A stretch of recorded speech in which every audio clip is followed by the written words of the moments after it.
office. It's now quite a while ago. It's quite a while. My first term was great. We had the greatest economy in the history of our country. We're doing even better now. We're doing much better now than we did even the first term.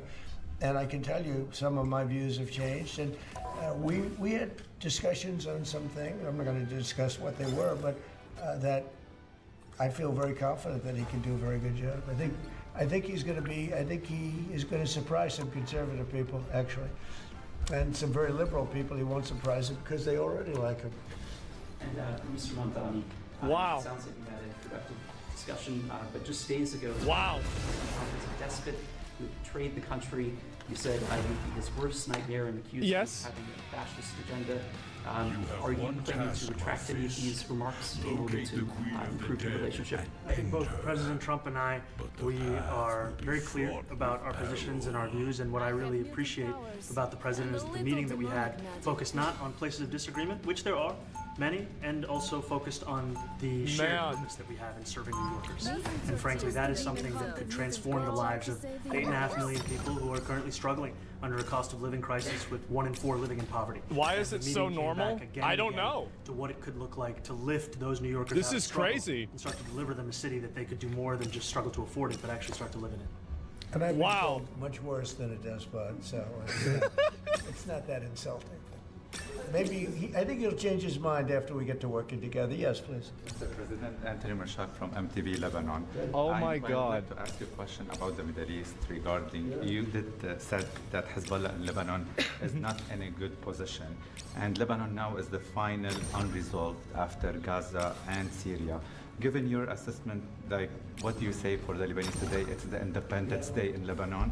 And that's where Hezbollah is. Your next move to push toward disarmament, the disarmament Sure. of Hezbollah. Well, we are pushing for total disarmament of Hamas and, frankly, everybody else. And we actually have peace in the Middle East. As you know, the King of Saudi Arabia just left yesterday. We had some great meetings, and he's made a contribution toward the United States of more than $1 trillion. We have now over $20 trillion coming in. No country has ever had anything like that, not even close. If you go to 2 trillion or 1 trillion, it's a lot. We have 20 or 21 trillion dollars. I think that Hezbollah has been a problem in Lebanon, big problem. We're working with Lebanon. We're working with everybody in the Middle East. That's another thing I think we have in common. We want to see peace in the Middle East, and we actually have now for the first time peace in the Middle East after 3,000 years. And now we're going to refine it, and I think you're going to see some very positive things happen. Just to invite the Lebanese president to meet you to the White House. I would do that, absolutely. And if the mayor would like to be here for that meeting, because I know he feels very strongly. I think he feels very, very strongly about peace in the Middle East. We desperately want it, and that's something that I shared with the president. Oh my God! He invited him for that? Voted for the president last November on Hillside Avenue and Fordham Road. Wow! I asked them why. I heard again and again 2 major reasons. One was that they wanted an end to forever wars. They wanted an end to the taxpayer dollars we had funding violations of human rights, and they wanted to address the cost of living crisis. And I appreciated the chance to discuss both of those. He said a lot of my voters actually voted for him, and I'm okay with that. Oh my God! Give it to me, I'll sign it in a minute. That's pretty good. Mr. President, you've threatened to send federal troops to New York City. Yeah. You both have different. They're really trying to bait this, huh? In New York City. Mr. Mamdani, you called ICE a rogue government entity. I wonder how you reconcile your differences on both of those issues. Yeah. I think we're going to work them out, and I think We're gonna work it out. It'll be fine. Don't worry about it. known murderers and known drug dealers and some very bad people. You know, we want to get them out. And the mayor wants to have peace. We've discussed this at great length, actually, maybe more than anything else. He wants to have a safe New York. Ultimately, a safe New York is going to be a great New York. If it's not safe, no matter how well we do with pricing and with anything else, we can talk about anything you want. If you don't have safe streets, it's not going to be a success. So Yeah, of course. we're going to work together. We're going to make sure that they're horrible people there. We want to get them out. I think he wants to get them out maybe more than I do. So we'll work together. We discussed it at great length yesterday. Yeah, two questions, if I may. One for you, Mr. President, from the BBC in a second. But first of all, for the BBC. You're both from different parts of the political spectrum. You're both populists, though, and I just wonder to what extent the president's campaign style, his techniques, his social media use inspired any part of your That's a good question. I actually told the president that, so much of the focus of our campaign has been on the cost of living crisis. And when we asked those New Yorkers, Oh, man. the president, when we saw an increase in his numbers in New York City, that came back to the same issue: cost of living, cost Yep. of living, cost of living. And they spoke about the cost of groceries, the cost of rent, the cost of Con Ed, the cost of childhood. He's completely and too right. often, politicians are looking to lecture to New Yorkers what they should care about, as opposed to Yeah. listen. And when we spoke to those voters who voted for President Trump, we heard them speak about cost of living. We focus on that same cost of living, and that's where I am really looking forward to delivering for New Yorkers in partnership with the president on the affordability agenda. And I think we have to work a little bit, we talked about Con Edison, we have to work a little bit on getting the prices, because we've gotten the oil prices way down, but it hasn't shown up in Con Edison. Yep. And we're gonna have to talk to them. If we're sending them fuel at a much lower price than it was a year ago, which is true, we have to get Con Edison. Actually, I hope he does reduce prices in NYC. I want to see Mandami succeed. pushing ahead with your plans to sue the BBC for up to $5 billion. Boom. Well, is there any progress or any updates on those issues? Well, we're very welcome. Yeah, I mean, I wouldn't want to see the city fail. UK. That's horrible. He's a fine person. I think they have some big energy problems. We've got windmills all over the place. We're going to have to start using other methods because their energy is Please out bring of up the control. Talking about in the UK, it's out of control. And he's got that problem. He's got a big immigration problem, as you know. He's got a big energy problem. And we talked about it. He's a good man. The Prime Minister's a good man. China's got a good man.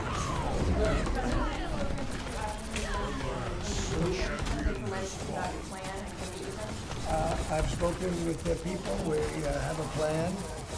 However, what's happening is a war that should have never happened. It never happened when I was president, and it's a shame. And I thought they should have acted quicker. But it's a cold winter. A lot of the you talk about utilities, but a lot of the big energy-producing plants have been under attack. To put it mildly. Says it every time. It's the classic. Yeah, we have a way of getting peace. We have a way of getting peace. He's going to have to approve it. Just so sad. So, last month they lost 25,000 soldiers. Wow. This is something, we haven't seen anything like this since the Second World War. And they're averaging 6,000 or 7,000 a week between the two of them, dead soldiers. And it goes on. And I think they're getting reasonably close, but I don't want to predict. I'm worried Ukraine is going to run out of people. If you want me to be honest. Peace deals of countries, including India, Pakistan. You could even go, in fact, they're coming here in a week or two. Yeah, it's bad. Go to the Congo and Rwanda. That was 10 million people dead. And we worked something out on that. Gosh. So many. And the one I thought would have been, Gosh. for me, because I have a very good relationship with President Putin, I thought that would have been maybe quicker. Yeah, it did not happen. Let's keep the tanker. And now you just see all the death. And it doesn't affect us other than the fact that we don't want to see all those people that really it's on the other side of the ocean. That's a war that should have never happened. It happened. It did I blame happen. the Yeah. person also sitting right behind this desk. This is a war that should have never happened, and it wouldn't have happened without the president. But we're trying to save a lot of lives. They're losing 25,000 lives over the last short period of time. That's Ukrainian and Russian. And it's a shame. President, I want to ask the mayor-elect about a House resolution just passed overwhelmingly to condemn socialism, including with What? 26 Democrats, all of House Dem leadership. What about and Social Security? From Jeffries, despite his endorsement. The snap. What's your reaction to that? To be honest with you, I focused very little on resolutions. Frankly, I've been focusing. I understand. I think the focus is on the work at hand. I can tell you, I am someone who is a democratic socialist. I've been very open about that.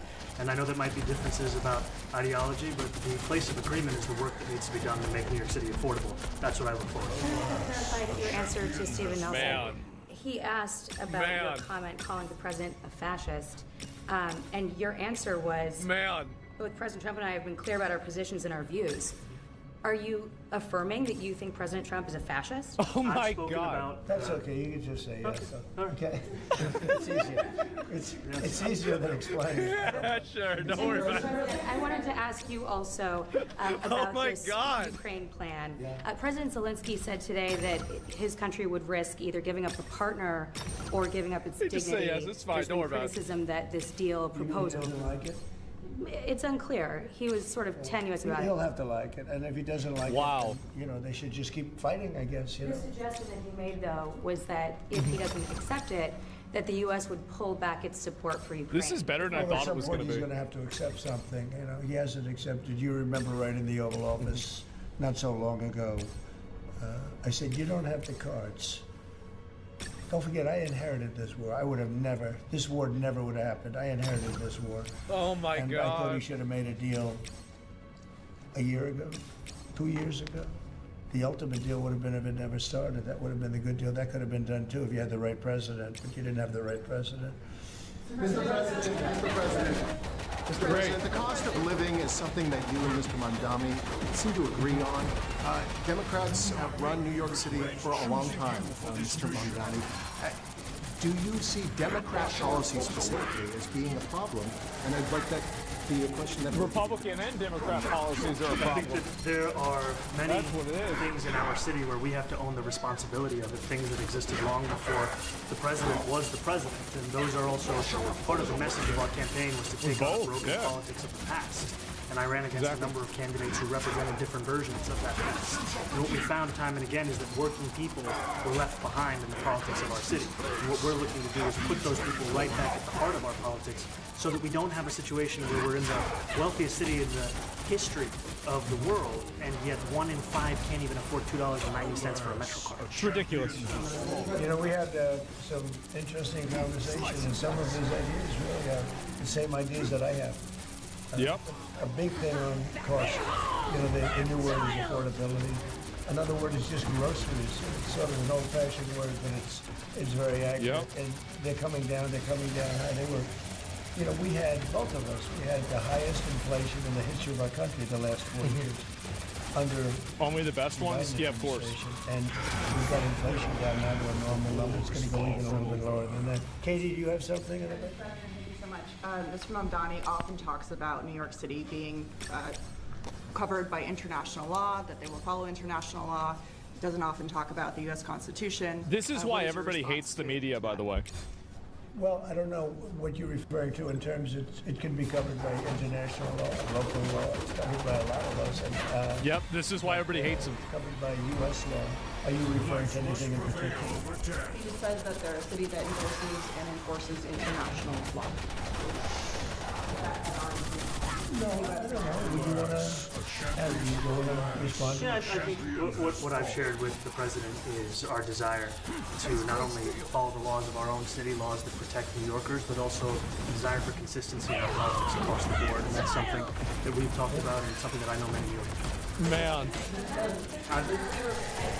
We discussed ICE and New York City, and I spoke about how the laws that we have in New York City allow for New York City government to speak to the federal administration for about 170 serious crimes. The concerns that many New Yorkers have are around the enforcement of immigration laws on New Yorkers across the 5 boroughs, and most recently... Just get the criminals out. mother and her 2 children. Just do So that. This has very little to do with what that is. What we did is we discussed crime more than Yeah. ICE per se. We discussed crime, and That's the he doesn't problem. want to see crime, and I don't want to see crime, and I have very little doubt that we're not going to get along on that issue. He wants to, and he said some things that were very interesting as to housing construction, and he wants to see houses go up. He wants to see a lot of houses created. That's what they a lot need to of do. He's right. apartments built, Smart. et cetera. We actually, people would be shocked, but I want to see you say The anti-Israel protesters. I want to know one of the policies as well that Mayor Mamdani talked a number of times about on the campaign was shifting the tax burden for property taxes from what he called minority communities to white-based communities. Oh, yeah, that was stupid. On, but you also noticed that in your acceptance speech you didn't mention anything about American And so I didn't know if that was one of the policies that you guys have spoken about. We focused on affordability, we focused on the cost of living crisis. What I will say is that I am very much interested in property tax reform because what we see right now in New York City is a system that is so inequitable that it can't even stand up in court.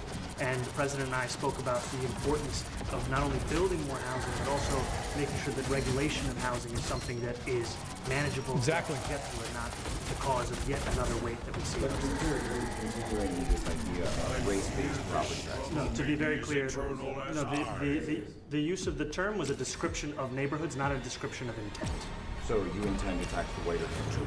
That's what he just said he didn't do. We want a New York City that is not only fair and equitable, but also one that every New York can afford. I mean, he shouldn't have said that, but still. Blaze got it. Mr. Mamdani, anti-Israel protesters. He just said no. Synagogue in New York. Are you concerned about Jewish New Yorkers feeling welcome and safe in the city? And President Trump threatened to cut off federal funding to New York City. What policies would prompt you to do that? Would that be city-run grocery stores? Would it be something else? Well, I think if we didn't get along, whether it's cut off, we just make it a little bit difficult or not give as much. We want to see, I use the term, we don't want good money going after bad. We don't want that to happen. I don't think that's going to happen. I did say we were subject to what policies are being said. We had a meeting today that actually surprised me. He wants to see no crime. He wants to see housing being built. He wants to see rents coming down. All things that I may disagree how we get there. The rent coming down. I think one of the things I really believe Press don't stop until they hate each other. Exactly. we have to see it come down. Ideally, by building a lot of additional housing, that's the ultimate thing. He agrees with that, and so do I. But if I read the newspapers and the stories, I don't hear that. But I heard him say it today, and I think that's a very positive step. No, I expect to be helping him, not hurting him. A big help, because I want New York City to be great. Look, I love New York City. It's where I come from. I spent a lot of years there. Now I'm right here. We took a big setback with the mayor that we had, Dave de Blasio. I thought it was a tremendous setback to the city. I think this mayor can do some things that are going to be really great. Mr. President. Wow. Mr. President, you're a billionaire. You have a different address nowadays than you used to, but you used to call New York City home. Would you feel comfortable living in New York City? Yeah, I will. Especially after the meeting. Man. We agree on a lot more than I would have thought. Exactly. Fucking exactly. And will help me. Holy shit. We may have different views, but in many ways, Jesus. when Bernie Sanders was out of the race, I picked up a lot of his votes, and people had no idea. Yeah, exactly. Because he was strong on not getting ripped off in trade and lots of the things that I've practiced and been very successful on. Tariffs, a lot of things. Bernie Sanders and I agreed on much more than people thought. And when he was put out of the race, I think quite unfairly, if you want to know the truth. Many of the Bernie Sanders voters voted for me. And I was one of them. Comfortable, frankly, in seeing that and saying that. And, it just turned out to be a statistical truth. But, no, I feel very comfortable. Yeah. I would feel very, very comfortable being in New York, and I think much more so after the meeting. Yes, please. Thank you, Mr. President. I have a question for you, but a very quick one for the mayor. Why did you fly here? Aren't trains greener? I'll use every form of transit, and I want to make sure that they're all affordable in New York City, and that's why making buses fast and free is a centerpiece of our campaign. There is a bus that goes. Well, but I know, but if he flew, that's a lot quicker too. I mean, he's working very hard for him to be. That's a very long drive. I'll stick up for you. The plane takes you 30 minutes, and driving takes you a long time. Mr. President, I was wondering if you could clear up. What a stupid bitch. Around a Washington Post report. There was this explosive report that the Coast Guard is no longer going to characterize swastikas and nooses as hate symbols. Oh DHS my! Called that a lie and fake news. Can you get this bitch out of here? When was this written? Get this. Yesterday. Well, look, the Coast Guard's an incredible group of people. I know them very well. That's not even true, by the way. New Coast Guard cutters. It's made up. Beautiful, most magnificent. They even came out and look said like it was yachts made with up. Lots of guns on them. So I don't know. I haven't seen any report like that, but certainly we want them to remain a great force, and they are. You are a peacemaker and you did a peace in all the 9 months around the world. I would like to ask Mr. Mamdani, you've accused the U.S. government of committing genocide in Gaza while President Trump was working on peace. Why that? I've spoken about the Israeli government committing genocide, and I've spoken about our government funding it. And I shared with the president in our meeting about the concern that many New Yorkers have of wanting their tax dollars to go towards the benefit of New Yorkers and their more basic dignity. He's And right. What we see right now is we're in the 9th consecutive year of more than 100,000 school children being homeless in our city. And there's a desperate need not only for the following of human rights, but also the following through on the promises we've made New Yorkers. And I appreciated the meeting we had and the work that we can do. President Trump did do a peace and worked hard to make the peace because he worked hard to do the peace in the Middle East and everywhere. Do you agree with that? I appreciate all efforts towards peace, and I shared with President Trump. And when I spoke to Trump voters on Hillside, not even including one of whom was a pharmacist that spoke about how President Trump's father actually went to that pharmacy not too far from the United States, that people were tired of seeing our tax dollars fund endless wars. And I also believe that we have to follow through on the international human rights, and I know that still today those are being violated. And that They're trying to clip so hard, it's done no matter nuts. where we're speaking of.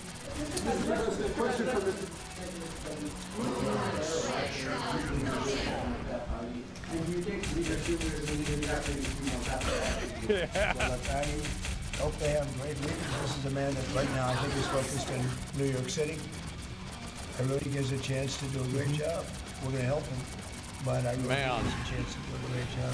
But I'll let you answer that. You consider yourself the leader of the Democrats? I think it's more appropriate. Oh, man. I consider myself the next mayor of New York City. I keep my horizons firmly on New York City, and I appreciate the meeting with the president, which focused again on the 5 boroughs. They're farming so hard, yeah.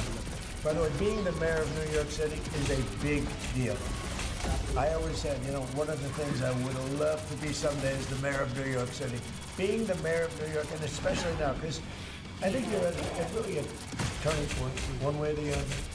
It can go great, or it can go in a different direction, and I think you really have a chance to make it great. Yeah, sure. Does New York City love Wow. New York City loves a future that is affordable, and I can tell you that there were more New Yorkers who voted for President Trump in the most recent presidential election because of that focus on cost of living, and I'm looking forward to working together to deliver. I don't think anybody expected I got a this. lot of votes. One more, go ahead, one or two more, go ahead. I tell you, the press has eaten this thing up. You know, I've had a lot of meetings with the heads of major countries. Nobody cares. This meeting that you people have done, you know, outside you have hundreds of people waiting. This is just a small little group. For some reason, the press has found this to be a very interesting meeting. The biggest people in the world, they come over from countries nobody cares. But they did care about this meeting, and it was a great meeting. Go ahead.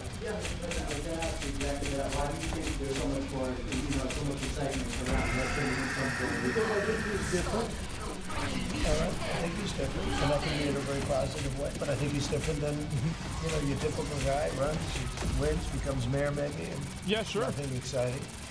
Because he has a chance to really do something great for New York. New York is at a very critical point, and he does need the help from the federal government to really succeed.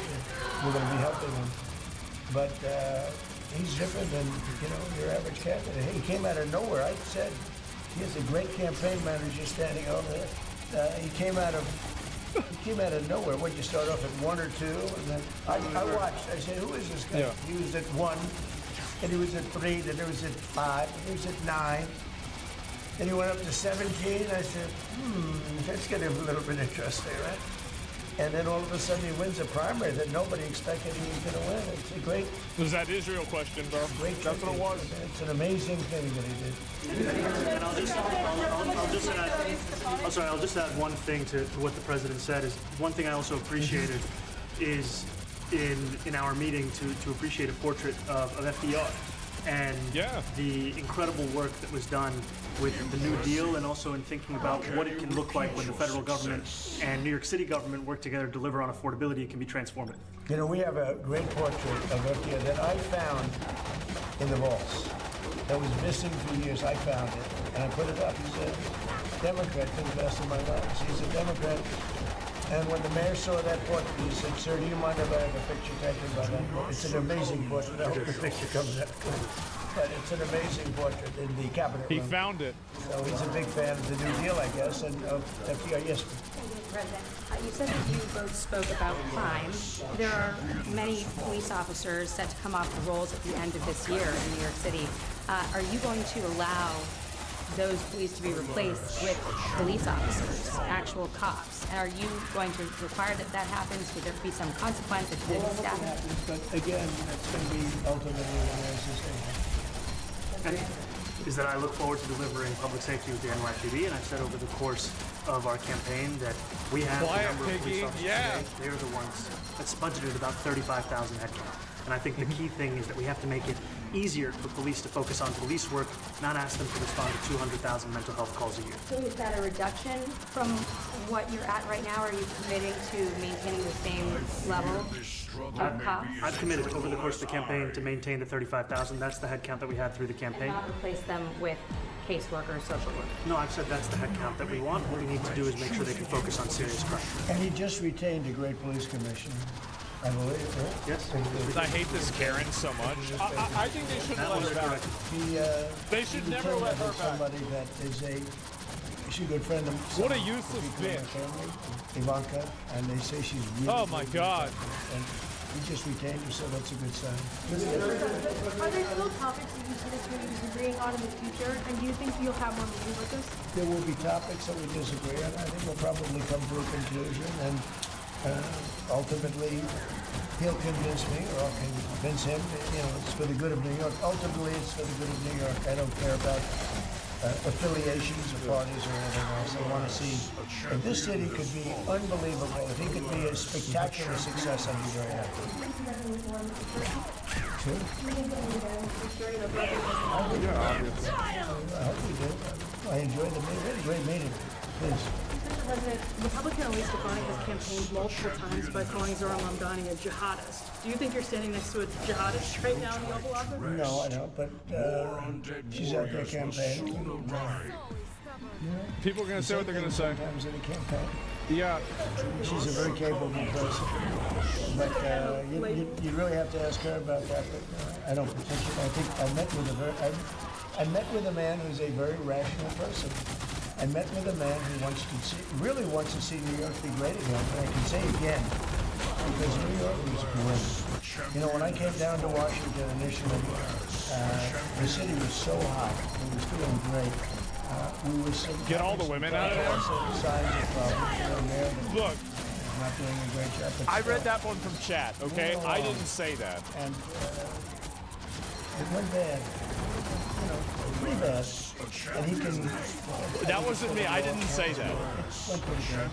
I think he can bring it back. Now the question is, will he bring it back all the way? Will he bring it back greater than ever before? Which is, I guarantee, that's a great. He wants to make it greater than ever before. And if he can, we'll be out there cheering. I'll be cheering for him. Okay? Thank you very much, everybody.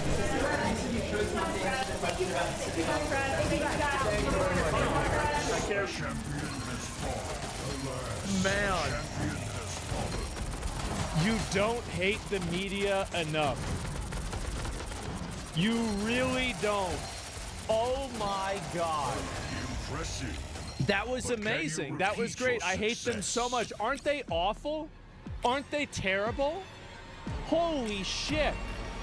This dude, we didn't get a single question about anything that mattered. It was like, well, what about this thing that you said? Listen, people say bullshit whenever they're campaigning all of the time. It happens constantly. So, no, they're not going to go back and do this. It's just, this is unreal. Now, if I was going to rate this, I think this was a 10 out of 10. I really do. I think this really, realistically, could not have gone better. This was the best possible outcome. Everybody was reasonable. Everybody got along. There were no problems. There was a shared goal that was the betterment of the citizens, with the media constantly trying to sideline it, bring in identity politics, bring in some other bullshit. Yep, there you go. As the Pope of journalism, can't you excommunicate them? I wish I could. They didn't even ask about policy or what good they'll do for New York. No, they didn't ask about any of that. I feel like I'm in the Twilight Zone. No, the fact is that Mandami... I said this before. I said this. People didn't like to hear this. But like I said he did a lot of the same things. He has a lot of the same values that Trump has, right? Is it like the affordability, get the fuck, like get away from Israel, get away from this other shit, focus only on America and only on New York? I think it's true. I do. And so it's that simple. I think they're both trolling. Yes. And also, you're right. They do say things on the campaign trail in order to get people going. They do. It's so obvious. Everybody knows this. People need to listen to Bill Maher about Trump behind closed doors. He's not the same guy. He's very reasonable. Yeah, I don't know why Trump does this, but apparently behind closed doors, he's normal, and he gets on camera, and he turns into a fucking buffoon. This is what happens. I don't know why, but that's the strategy. And so there you go, guys. And yeah, can't we just get along? Yes, exactly. The fact is, in person, you can have normal conversations. Exactly. It's not a big deal. Trump truly wants him to succeed. Very presidential, mature from Trump. Yeah, this was, I think, a great meeting. And I think it made both of them look better. It's very positive. Like, if you're a New York citizen, I would feel a lot better now than I did before this. I'll tell you that for sure. Game recognized game. Yeah, I think Trump respects what Mandami's done. I think Mandami, to some degree, respects where Trump is, too. Like, you don't have to agree with somebody on everything to respect the position that they've been able to establish for themselves and see that, you know, they're competent in what they're doing. So, yeah, I think it's a good idea. And let me see here. I'll see if there's any more of this. Now, are people going to be mad about this thing? I think that they will be. I absolutely think so.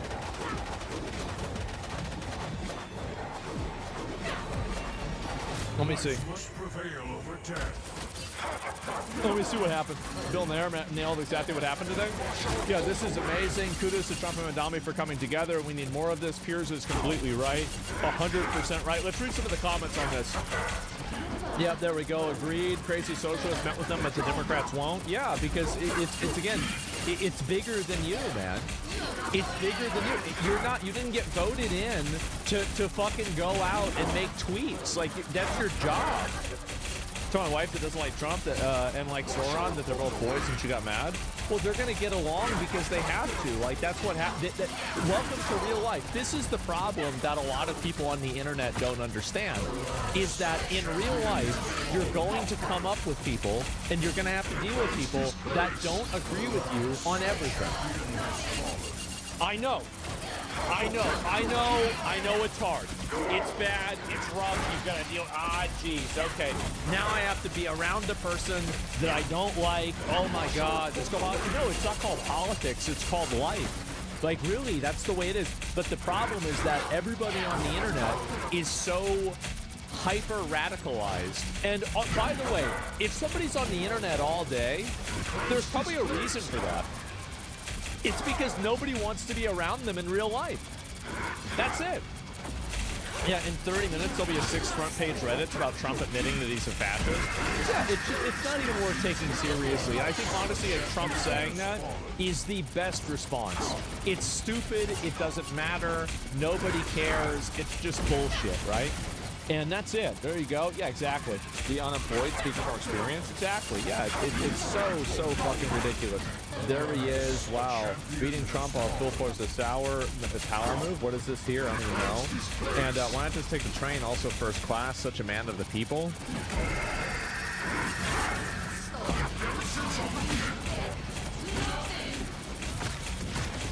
Oh my God. What about... Jesus Christ, guys. I think he's a little bit different. We'll get along fine. Yeah, there we go, guys. Wow, it's crazy. Anyone else have a bad feeling about this? Well, Molly. How about that, huh? You dumb bitch. Mandami arrives at the White House for talks with Trump. Yep, there it is. And I'm going to train the eyes. It's going to be quite civil. Yeah, of course. Yeah, absolutely. And planes are sometimes less expensive than trains where I live, so it's an economical choice. I mean, I don't know. I mean, he's the mayor. Like, if you are a head of state, you should be trying to get to where you need to go as fast as possible, because your job is transcending you as an individual. Like, you are representing something. You're doing like I get it. Like, if you want to criticize Taylor Swift or somebody like that, that's fine. But you're a head of state. Like, if you're doing that. What the fuck was that? Well, I have no even idea. That's just some other bullshit, right? And where the fuck did it go? But yeah, it's just common sense. And I don't know what to say. Left is so disappointed. The media's cooked. Of course it is. Yeah, it's completely fucking cooked. Funniest president ever. Are you affirming that President Trump is a fascist? That's okay. You can just say yes. It's easier in explaining it. I don't mind. This was crazy. I've spoken about. It's easier than explaining it.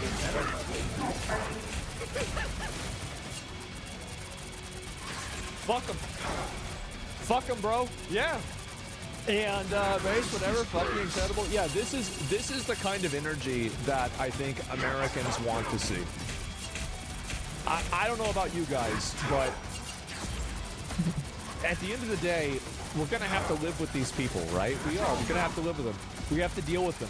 And so if you can get along with these people and find common ground and find ways to work with them, then that's 1,000 times better than being goaded into these fake problems by the media and divided over nothing. Divided over, you can't? I don't know. I think, most people can get along. I do. I think most people can get along. Better than the alternative? Yes, exactly. These people who? People that are socialists, people that you think are fascists, people that you think are communists, people you think are racist. You're at the end of the day, these people are still going to be your neighbors. They're still going to vote. They're still going to be in the same country you're in. You're going to have to deal with them. And if you can't do that, you've got a big problem. And that's it. When the media asked about Zelensky, Trump said who? I think he just didn't hear it, if you want me to be honest. So, yeah. And the House is not the same when they were Trump and Newsom met face-to-face. They go back to trolling and arguing with each other. Yeah, of course. Yeah, the most cool-headed and best outcome we could have had. Yeah, it's just crazy. I mean, I'm very, very happy to see this. We feel comfortable. Yes, it really would. That's good. Yeah, there we go. I feel confident Mandami can do a good job. Yeah, there it is. Wow. Well... Oh, geez. Trump supports, quote, communism. It's just, these people are, they're such rats. This is insane how big of rats they are. Oh my fucking God. The war is far from over. Trump is, they're trying to farm so hard.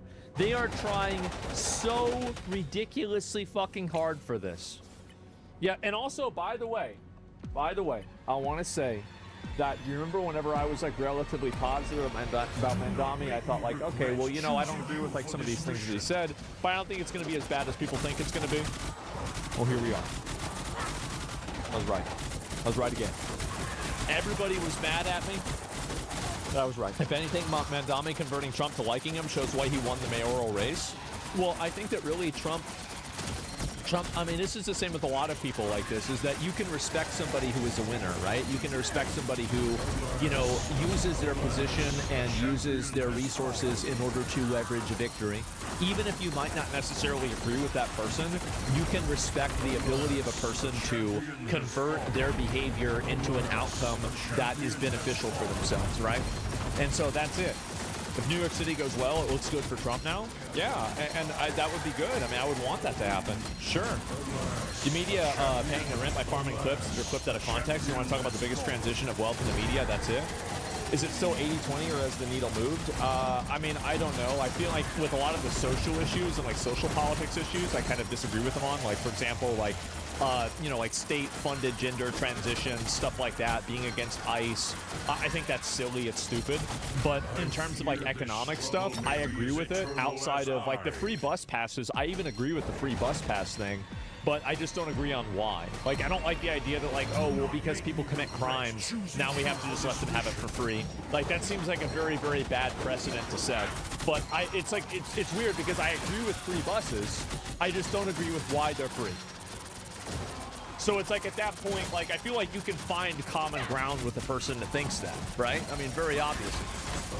So yeah, good luck against ICE as we've seen. Yeah, I mean, sure, it's going to be, it's probably going to continue going on. Everyone wants New York City to succeed. Yes, of course. And yeah, real question: have you beat Tianying and wondering what? No, bro, I got to the third phase. And I did one attempt and I quit.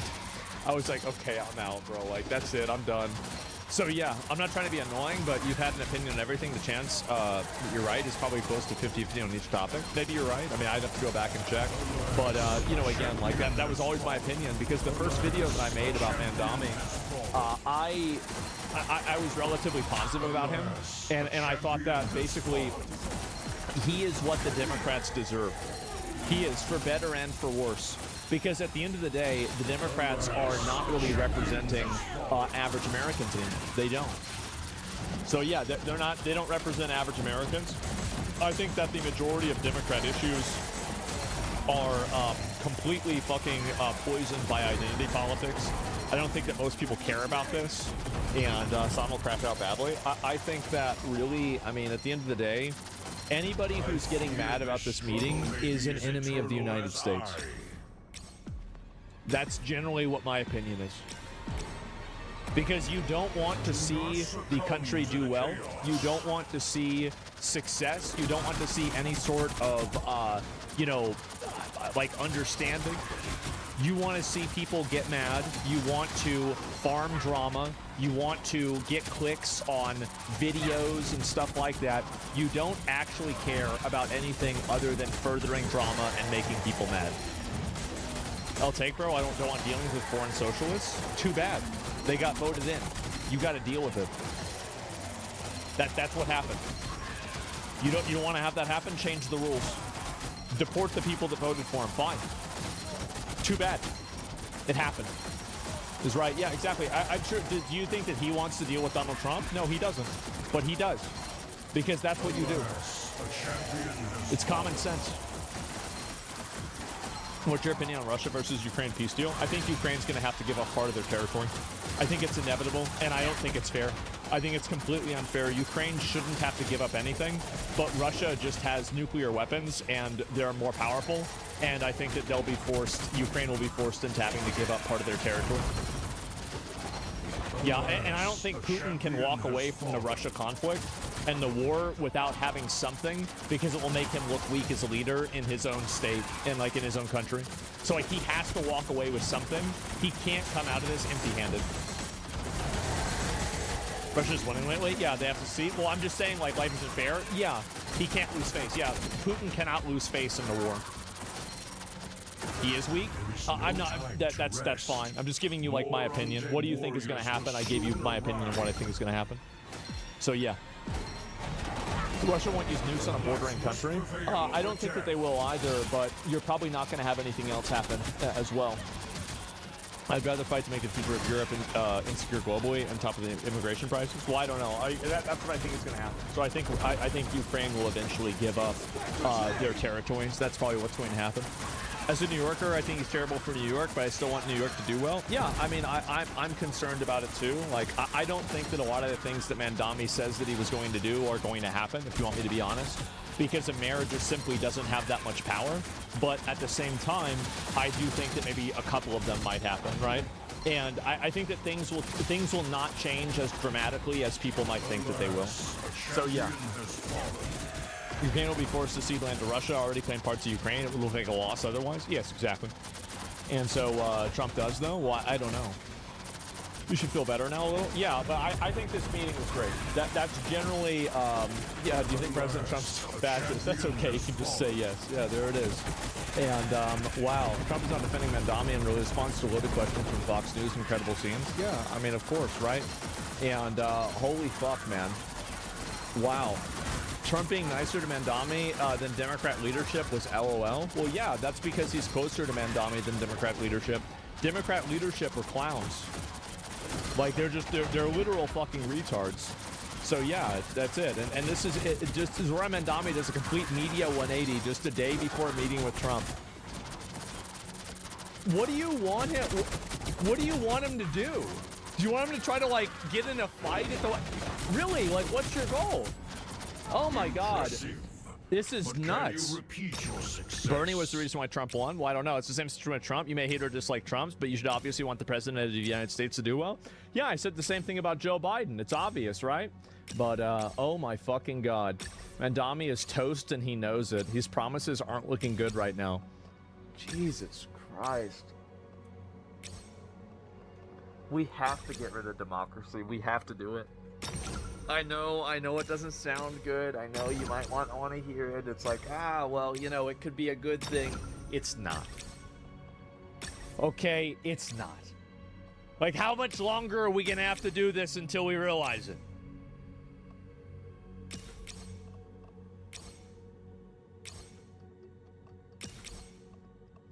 All right, here we go. Diablo fanboys tried to defend Diablo 4. Uh-oh.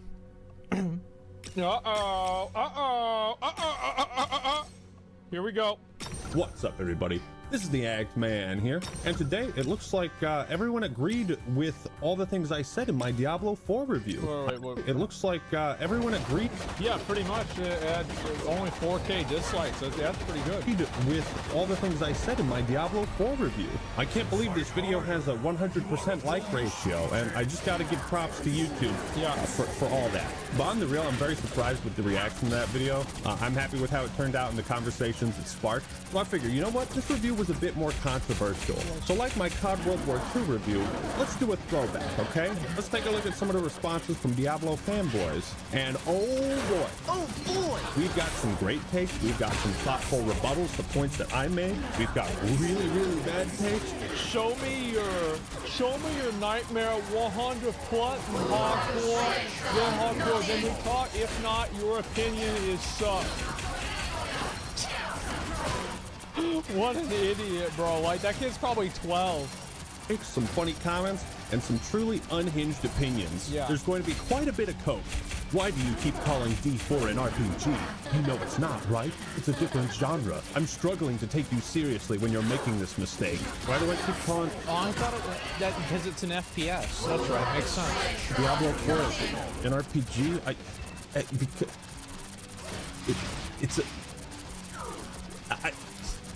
You know, guys, there are so many cool classes in the Diablo series. Barbarian, Necromancer, Sorcerer, Druid.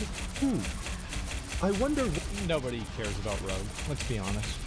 What sort of role I should play in this game. Yeah. Are you high right now? What? You've been spending too much time in the school again? Right.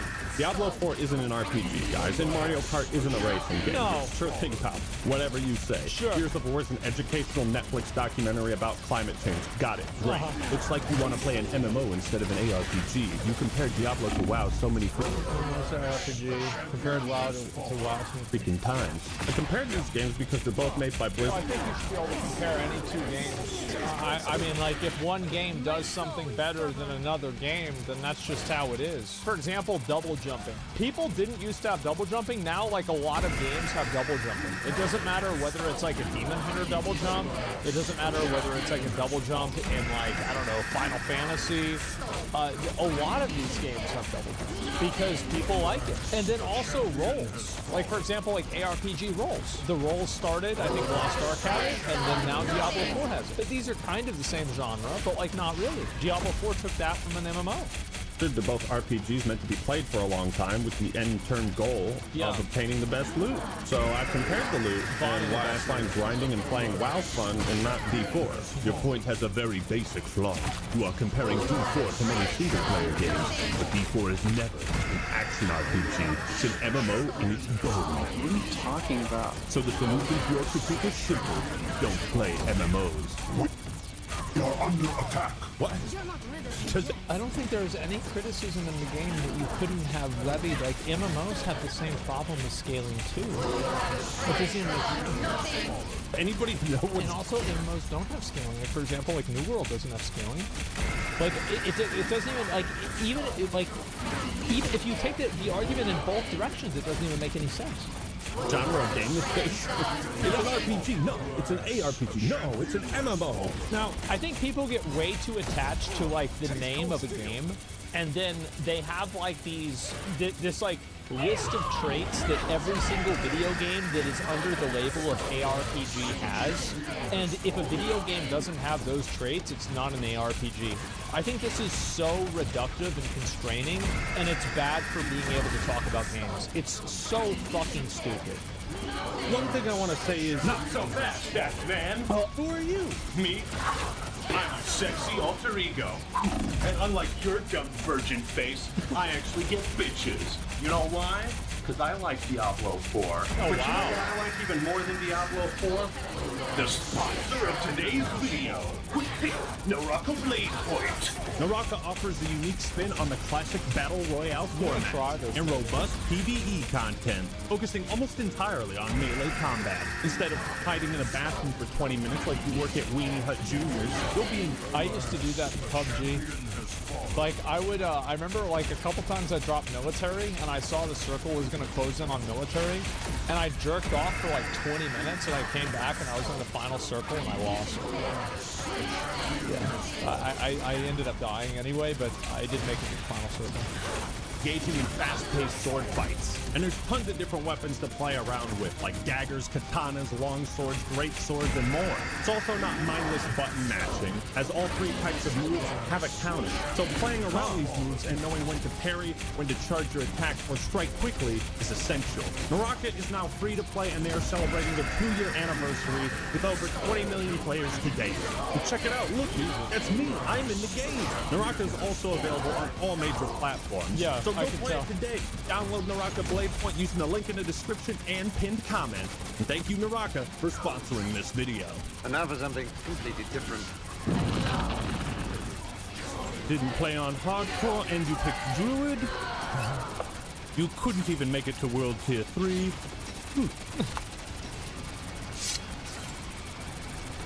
And I have expected this to be your first Diablo.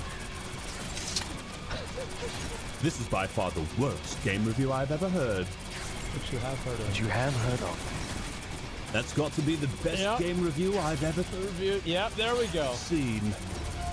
So it would seem. Man. You are hater. Diablo bad? You are the bad guys who play it. Bro, where do these people come from? Oh my god. What are these? This is like a... It's like... I don't even understand. Bro, why do you sound like Wirt? Chamber Butcher, the firm spell portal down the cast. Doesn't matter. You still bought and supported Blizzard. You deserve a bad game. Well, at least this guy said the one thing we can all agree on. If it's so bad, why the hell you still playing it? It's not. If COD World War II is so bad, then why do you have a gameplay of you playing COD World War II on the background? Again, it's like poetry, so if they rhyme, every stanza kind of rhymes with the last one. They had to put level matching in to make it easy enough for a game journalist to play. because World Tier 1 wasn't easy enough. Now we're gonna get into the good shit, okay? Can someone explain to me why it's okay to make reviews on stuff you have not experienced? How are you going to complain about the endgame of Diablo 4 when World Tier 2 is the highest you have played? I don't think he really talked a lot about the endgame. I feel like he might have mentioned, like, yeah, it doesn't look like the endgame is that exciting, but, like, I really don't think he talked about the endgame hardly at all. Like, he mainly talked about, like, scaling, the way the world was, I think he said mentioned always online, and, like, a few other things, but he didn't really focus a lot about that. Someone explain to me why it's okay to post comments on a video that you clearly didn't watch or listen to? Yeah. I never criticized the endgame. YouTube should have a feature like that, where, like, you have to watch a certain amount of the video in order to comment on it. That would be funny. I don't think they'll ever do that because it would probably reduce their engagement. But if you can turn off comments, I don't know why you couldn't do that. You have to, like, at least watch, like, 30 minutes of it. Or not 30 minutes, so like 30% of it. A timestamp? Yeah, it should have a timestamp of how long you watched the video, yeah. Because I never played it. I criticized everything before it. And if I didn't enjoy what I played up to that point, then I ain't gonna enjoy the end game. If you don't like the dungeons in WoW, there's a pretty good chance you're not gonna like the raids. But here we are today. That's true. Like, it's also like, if the game doesn't motivate you to play endgame, then why the fuck would you even Why would you keep playing? It doesn't make sense. Asking for changes and complaining on something that you have not experienced. Don't publicly stand on your stage and give opinions on stuff you have never experienced. He This never whole did. video would be different if he actually got off Tutorial Island. Yeah, I know. People just like they get so into that. And I don't really understand like why. Well, I think it's maybe because like it's a way for them to just like invalidate what somebody else's opinion is. But like if a game doesn't motivate somebody to get to end game, doesn't that make the game kind of bad? I mean, like, so like if you ever, so like have you ever like started watching a TV show or watching a video or playing a game and like you didn't like it, but you didn't finish it? So are you then not allowed to say you didn't like it? What's the logic here? 8. I was stuck on Tutorial Island? I was playing RuneScape this whole time? This is one of the more baffling yet surprisingly common takes you'll see from Diablo fanboys. Instead of like outright defending the quality of D4's campaign and content up to level 50, they just say, well, that's not the real game. You didn't experience the actual game. Okay, well, if that's true, and Diablo 4 does hold the Guinness World Record for longest video game tutorial at a whopping 30 hours, then can I skip that shit? Can I get to the real game that people keep telling me is so awesome? It's funny to me too. It's crazy. Like sometimes you'll be able to run a dungeon, and then after you finish running the dungeon, you can do it again. Diablo 4 turned you into a prisoner. I mean, it's strange to me too. But we talking about practice, man. We're not even talking about the game, the actual game, when it matters. We talking about practice. Why do I have to suffer? Why do I have to go through all this bullshit? Thank you. Yes, you should never have to.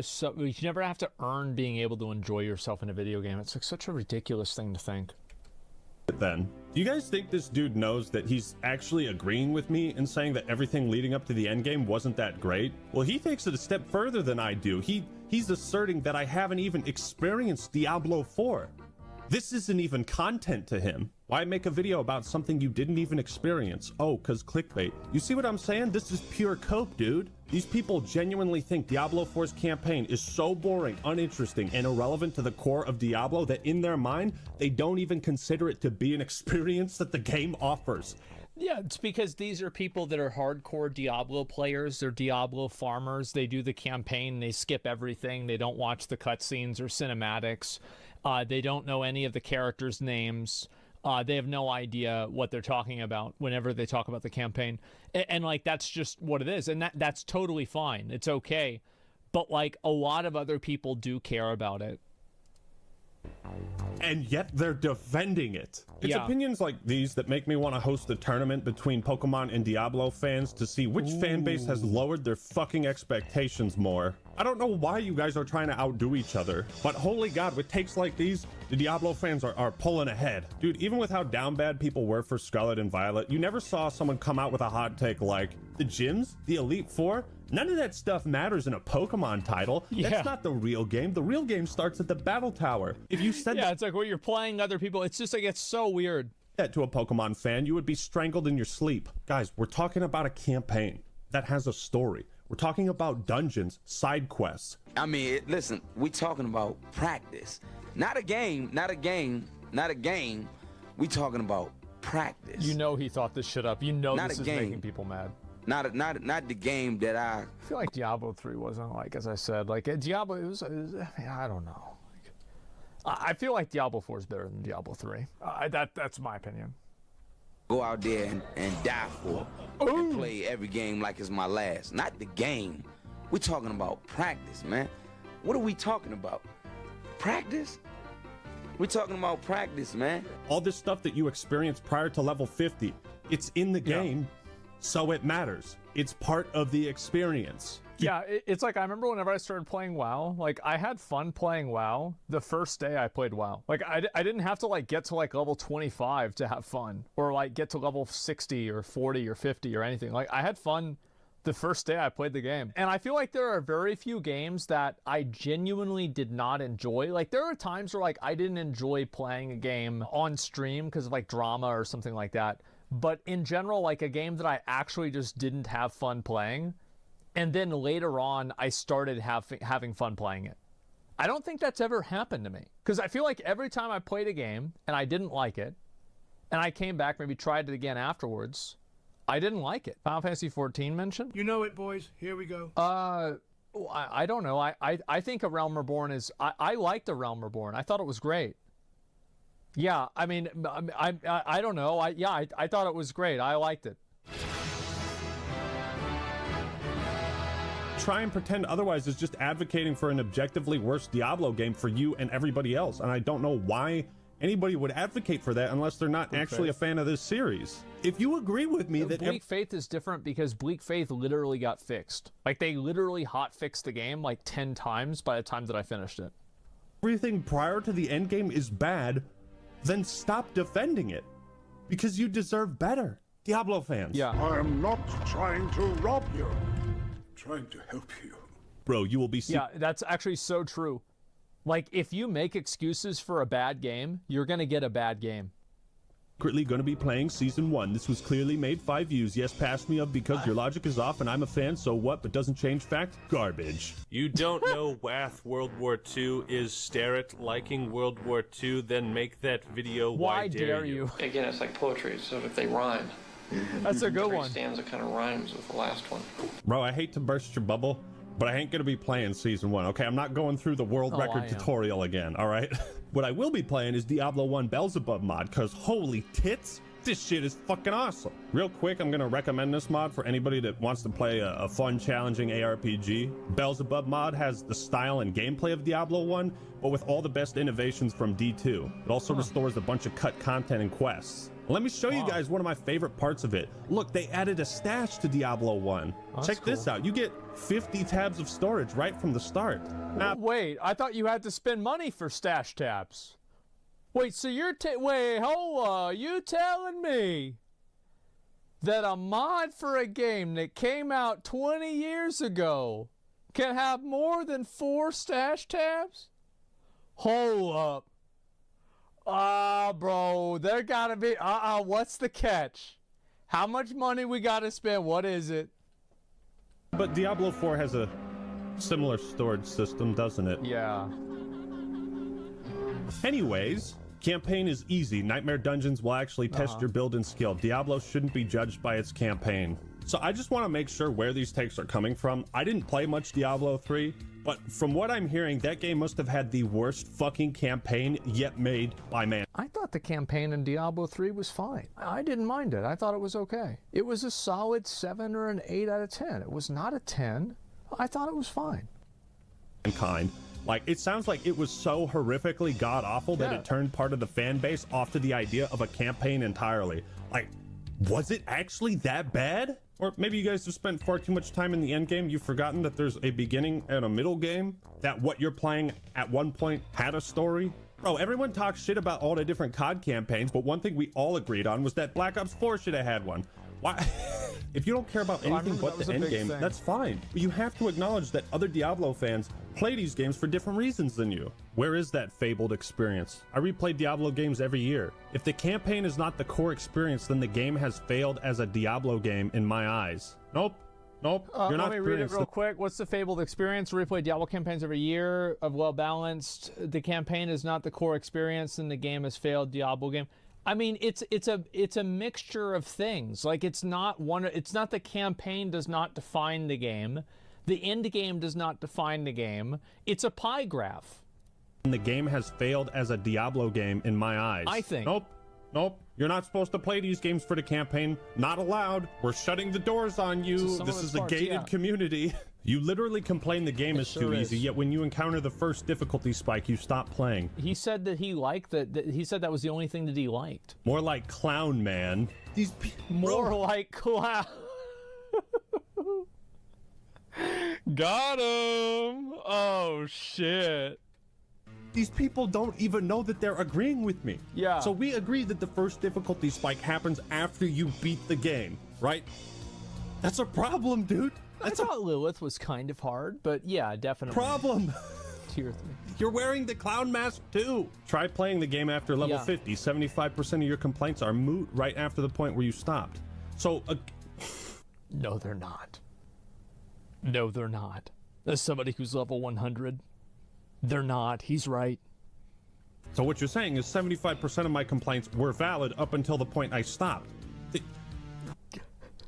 So he's right about everything else, but if he played more, he would be wrong about everything else. Trust me, I know because I like the game. Yeah, I'm a fan of the game, so I think that he's wrong. They don't know they're agreeing with me. Yeah. If you agree with me, then stop defending it. Imagine not even getting to the end game, making a review and thinking your opinion matters. His opinion matters just as much as anybody else's opinion does. And this is what the weird thing is that if people are quitting the game before the end game, you've got to look at it from the perspective of the developer. This is a person who bought a game and probably didn't play it to a degree that they feel like they got their money's worth for that game. So this is a customer that had an unsatisfactory experience. That is problematic. It is tremendously problematic. It's foolish to think, like, a lot of video game players have this idea that you have to, like, earn the right to be able to play a game or enjoy a game. How outrageous, how stupid. Absolutely fucking not. If you buy a game and you have a problem with, like, the tutorial of the game isn't fun or it's annoying or it's bad, like, I've had, like, I remember I almost wanted to quit Wu Long Fallen Dynasty because the tutorial boss was, like, ridiculously fucking hard. And I remember saying, like, and everybody was telling me, oh, it's gonna get way harder after this. You're just bad at the game. Nah, bro, I beat it. I beat the whole game. The tutorial boss is, like, the second hardest boss in the whole game. What the fuck? It's just stupid. Like, it's so dumb. Next time, actually play the game because you missed a ton of actual issues. Yeah. What?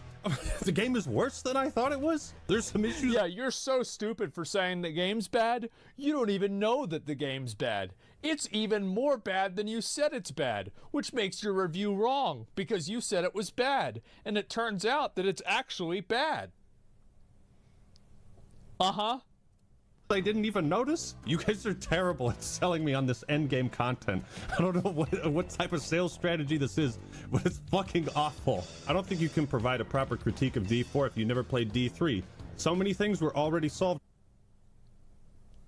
That's the dumbest thing I've ever heard. So you have to play Diablo 3? Why?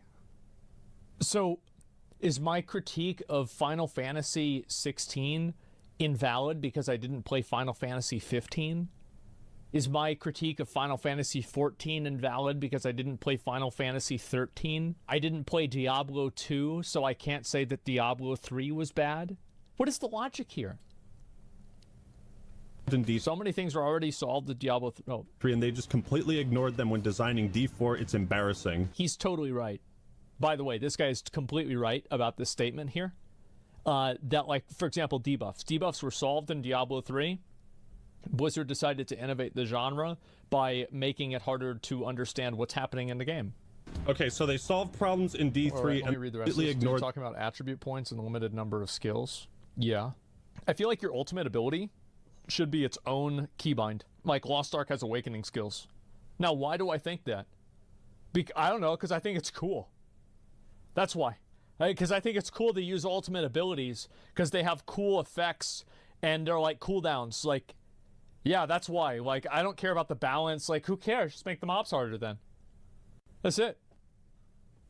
Them when designing D4, it's embarrassing. Okay, so they solved problems in D3 and then reintroduced those problems in D4. Yeah. Again, I have no idea how Blizzard managed to gaslight so many people into agreeing that D4 is worse than previous titles, and then that is somehow acceptable. Bro has some pretty horrible takes. He didn't even make it to endgame and just played it as a story-driven game and not an ARPG. You guys... I really hate these people that use, like, ARPG as if it's, like, some sort of defined thing that, like...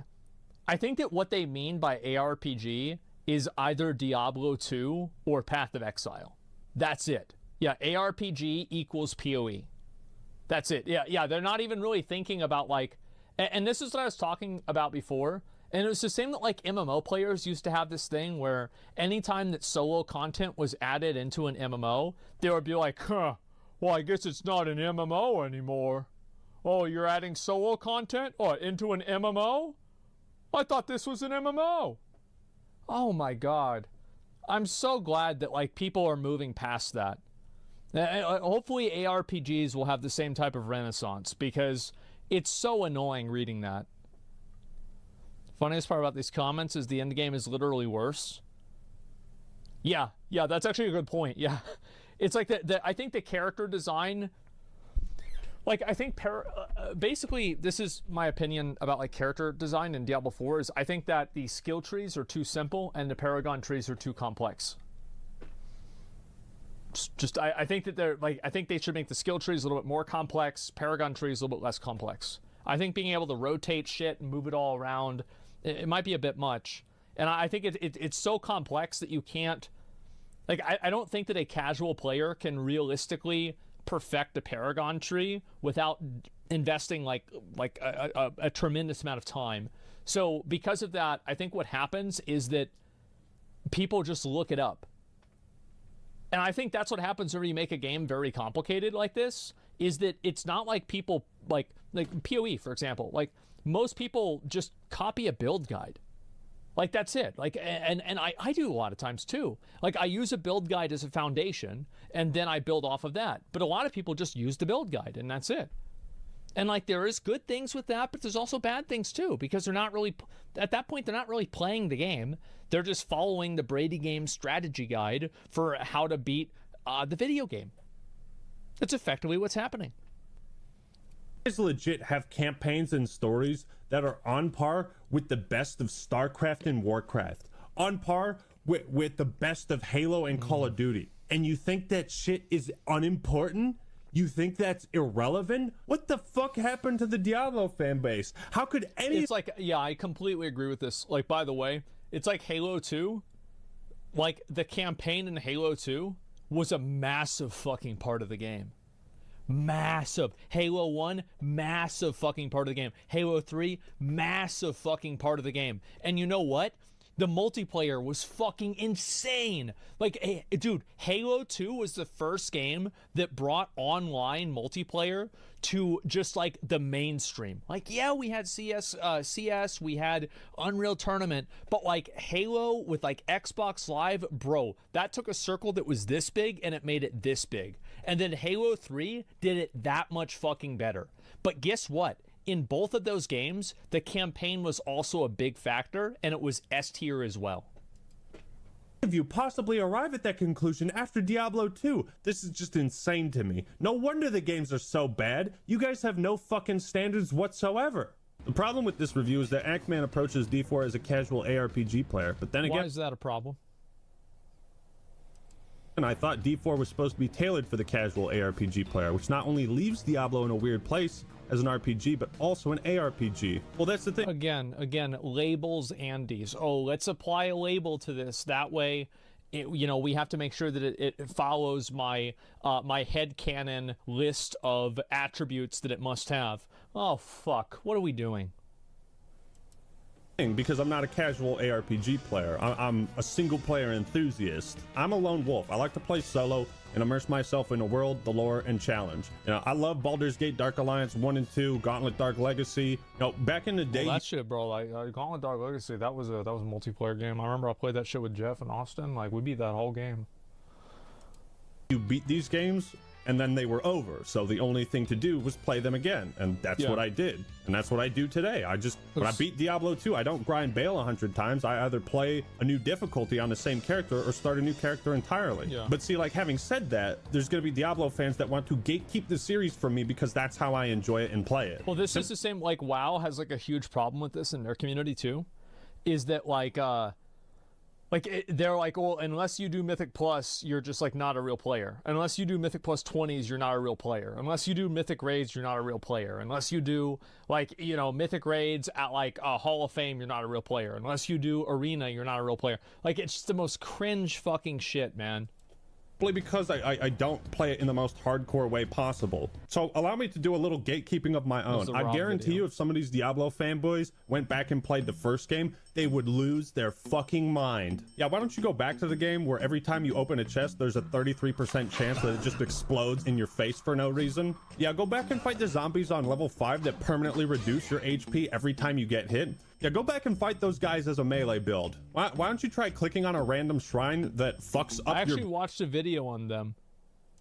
build and takes away your stats? Yeah, go back and experience that, then we can talk about gatekeeping. The goal of modern RPGs is generally to create a fake feeling of depth so that newer gamers and non-gamers think they are playing something epic. They know hardcore gamers are going to grind it out and drop it. They also know if they can string casuals along with a system that seems deep but is actually shallow and simple, means they will play for literally ever. Couldn't have said it better myself. That sounds like a business proposition. You know what I mean? That sounds There's like... nothing wrong with that, by the way.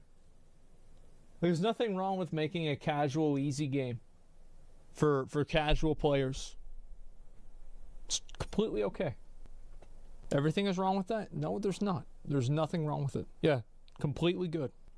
The business model. And it's exactly how I felt the longer I played. I was like, okay, this started off really fun, but the longer I play, the more shallow it feels. Yeah. Excellent comment, J-Dog.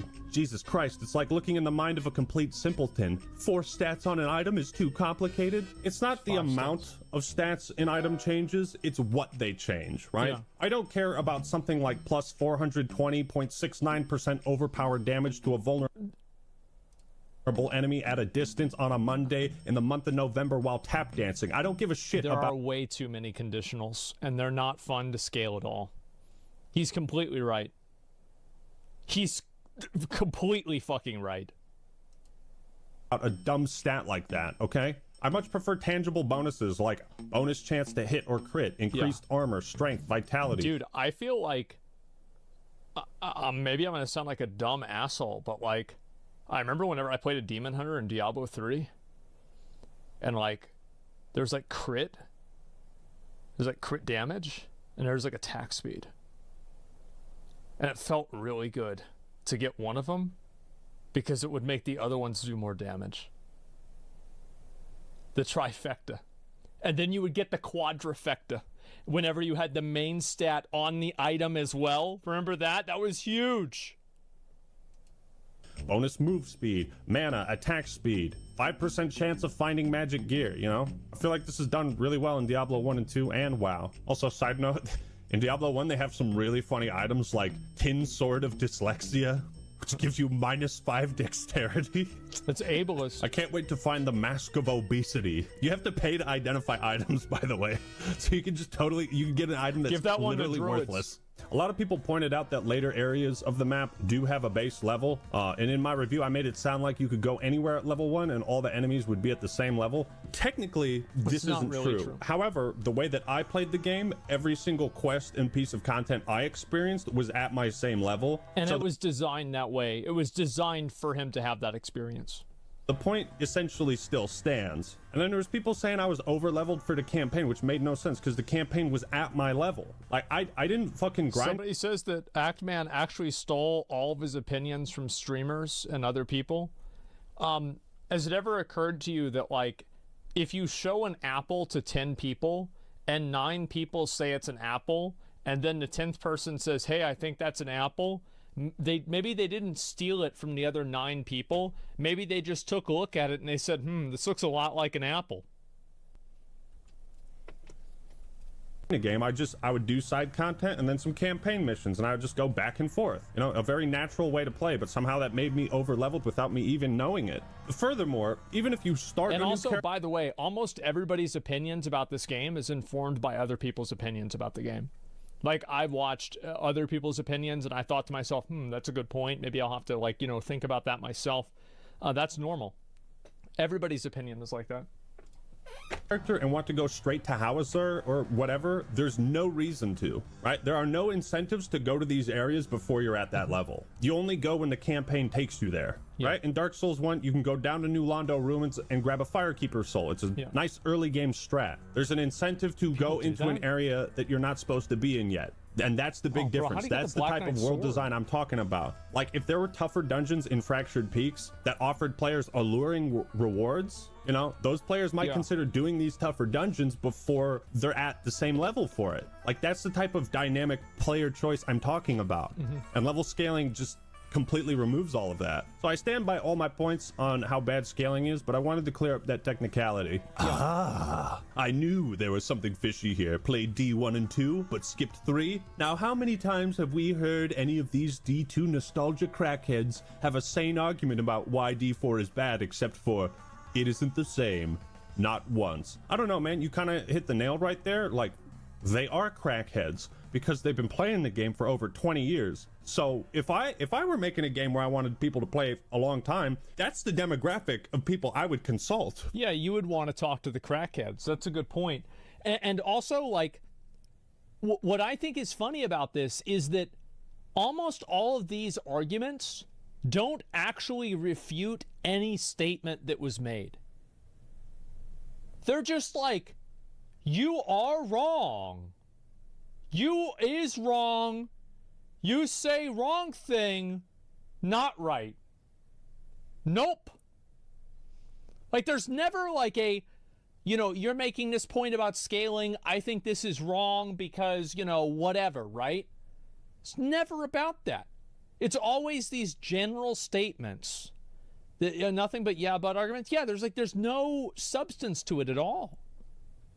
For input. They are crackheads. It's an ARPG. You'd think their opinions on endgame content would matter most. You didn't actually put enough time or effort in the game to understand it. This is your very own Elden Ring hot take. Overall, it's disappointing to see you post a review of a game you barely got into, then gave up and made a bad review. What piece of media do you tell people you need to dump 30 hours into this before it gets good? What piece of media? This is like saying you watched all of Dragon Ball and you barely got into Dragon Ball. You didn't watch Z or GT. You know, it's just fucking stupid. Anyone who doesn't like Diablo 3 doesn't deserve to rate Diablo games. Well, I guess I don't either. Anyone who doesn't like Wanda Gamelon doesn't deserve to rate Zelda games. Or Legend of Zelda 2. Is not bad at all. You are just a tool. Damn, give it some time to add more. No, Rob Farr, they said this about Overwatch 2. No! Yeah, it's true. They got you again. And again, like and this is coming from somebody, like, you've got to keep in mind, like I've said multiple times, I think Diablo 4 is a good game. I like Diablo 4. But it's not a perfect game, and there are problems with the game that I hope they solve. And I feel like I am a reasonable person. I understand that as a live service game, it's going to take time for them to perfect it to be at the level that people feel is acceptable. That's the way most live service games are. And that's fine. But, like, god damn. Like, it doesn't mean you can't talk about it. The reason why it gets changed is because people talk about it. No, you're falling into their trap again! Rob Farr, don't! Rob Farr, give me your other hand, Rob Farr. I can't hold you. I can reach it. Your channel is like that guy that goes into a party, stirs up a ruckus between everyone, and then leaves to the corner of the room to watch hell ensue and everyone argue while he eats chips enjoying himself. Good luck being that guy. Your takes have as much thought behind them as your blue and yellow swirly tattoo. Again, keep in mind, zero substance arguments. No point, no examples, no counter argument, nothing. You're dumb and you're like these other guys that are annoying because you are annoying. Yeah, plus personal. This is definitely one of the best roasts I've ever received. Allow me to counter with one of my own personal favorites, Danny Dome. It must have been a sad day when you slithered out of the abortion bucket. I disagree with a bunch of stuff you said in this video. Strength was meaningless in Diablo 2 as well. Strength literally increases. Wait, what? Strength was meaningless. Strength was meaningless in Diablo 2. Strength isn't meaningless. What is this guy talking about? Strength scales your damage multiplicatively. It's the second best stat to have besides vulnerability, and it also gives you armor, which is one of the best stats in the game. What are you talking about? Like, strength isn't... Strength is good. Only for barbs? Yeah. In Diablo 2 as well. Strength literally increases your damage in Diablo 2. What are you talking about? I don't think there is a way to have an open world game like this where every single NPC has a meaningful backstory and dialogue. Then don't make the game open world. Not every single NPC. Of course, some are just going to be in the background. But, like, Witcher 3? Anybody? Knights of the Old Republic? Anyone?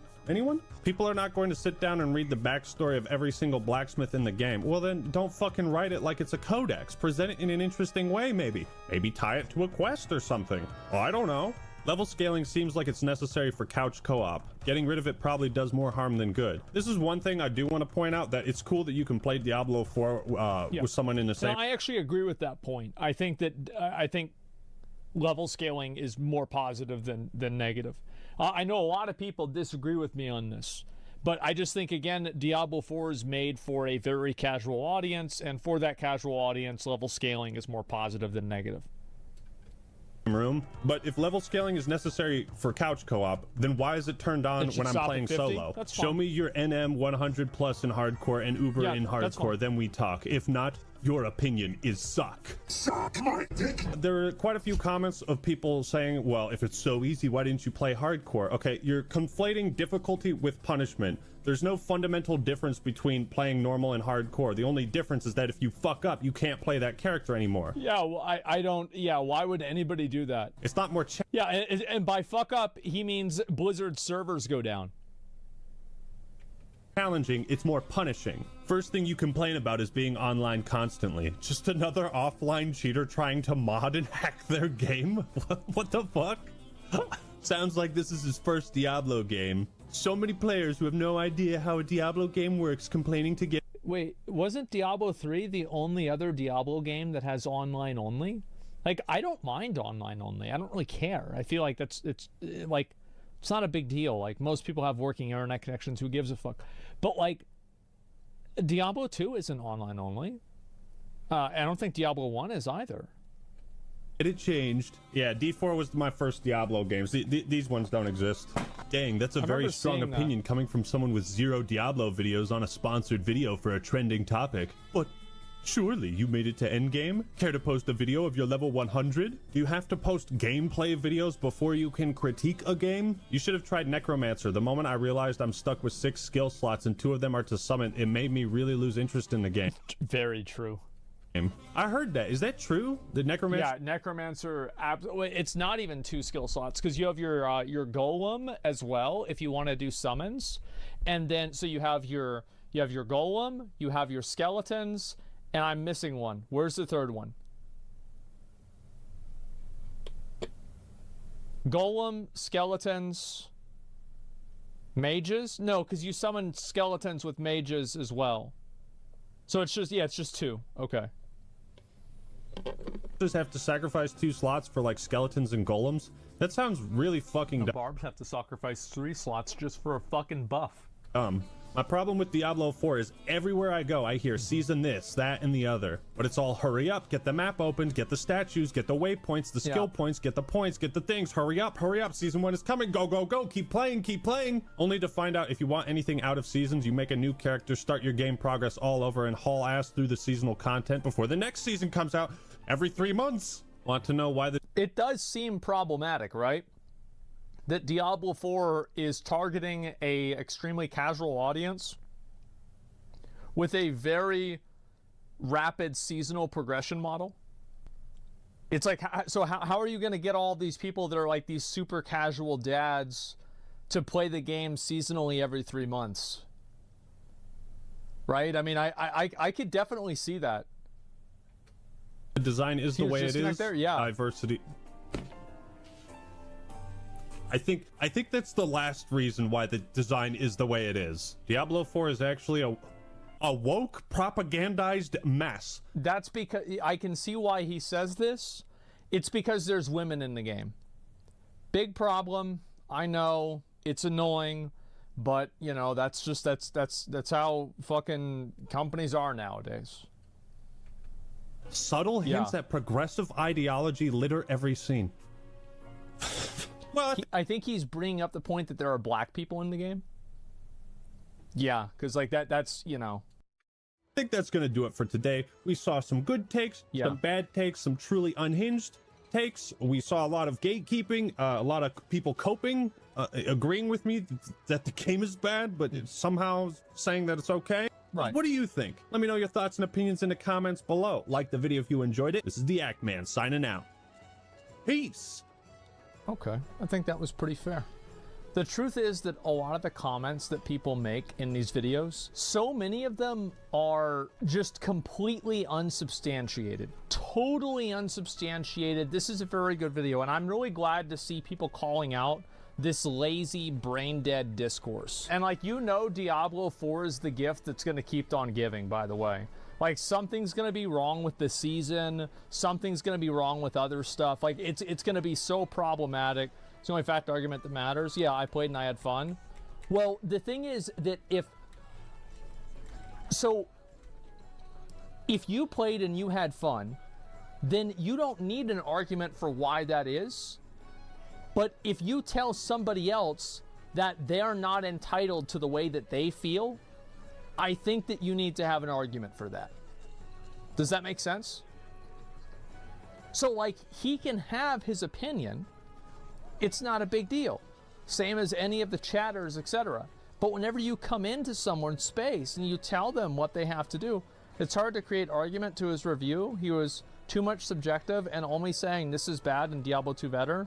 No constructive criticism. Okay, let's do one right now. So, name one thing that was wrong with the video. Give me one exact point that was made in the video. Let's see it. Name the video. Diablo 4 is bad. Okay, what's your counter argument? It is only bad for him because he says he likes a different type of game. It's not objective. Should be named why I didn't like Diablo 4. It shouldn't be named that. So, have you ever gone outside and said it's hot outside? Or have you ever gone outside and said that it's cold outside? Whenever you said no constructive criticism, what you really meant was no constructive criticism in my opinion. It was just that he is just a Diablo 2 Andy in my opinion. Right? Because like, you're making multiple statements. So this is the point that he's making, right? Is he saying that you are unable to make an objective statement on the game because it is based off of your subjective opinion. But my argument is that people make objective statements all of the time because it is a given that Actman's opinion is going to be on his channel. In the same way that you say it's hot outside. Well, what if somebody that's from Arizona is there and they say it's not hot outside? That's just your opinion. What if you say it's cold outside and somebody from Alaska says, well, it's not cold outside? The subjectivity is implied by him expressing his opinion based off of a review of the game. Of course. True, got me. Okay.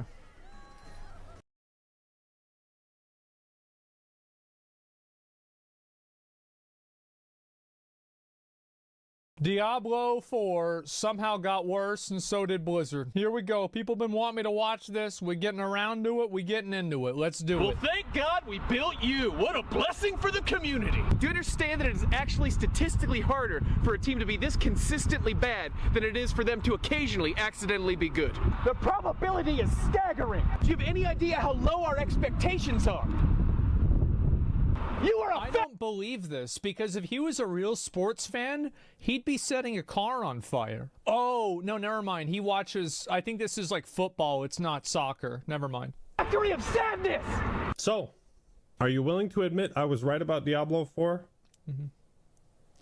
I accept your apology. I tried to tell you guys. I tried to warn you. I warned you. I warned you. But did you listen to me? Oh, well, most of you did, but some of you didn't. People were very unhappy about Actman's video, the first video, because they said, you didn't even do World Tier 4.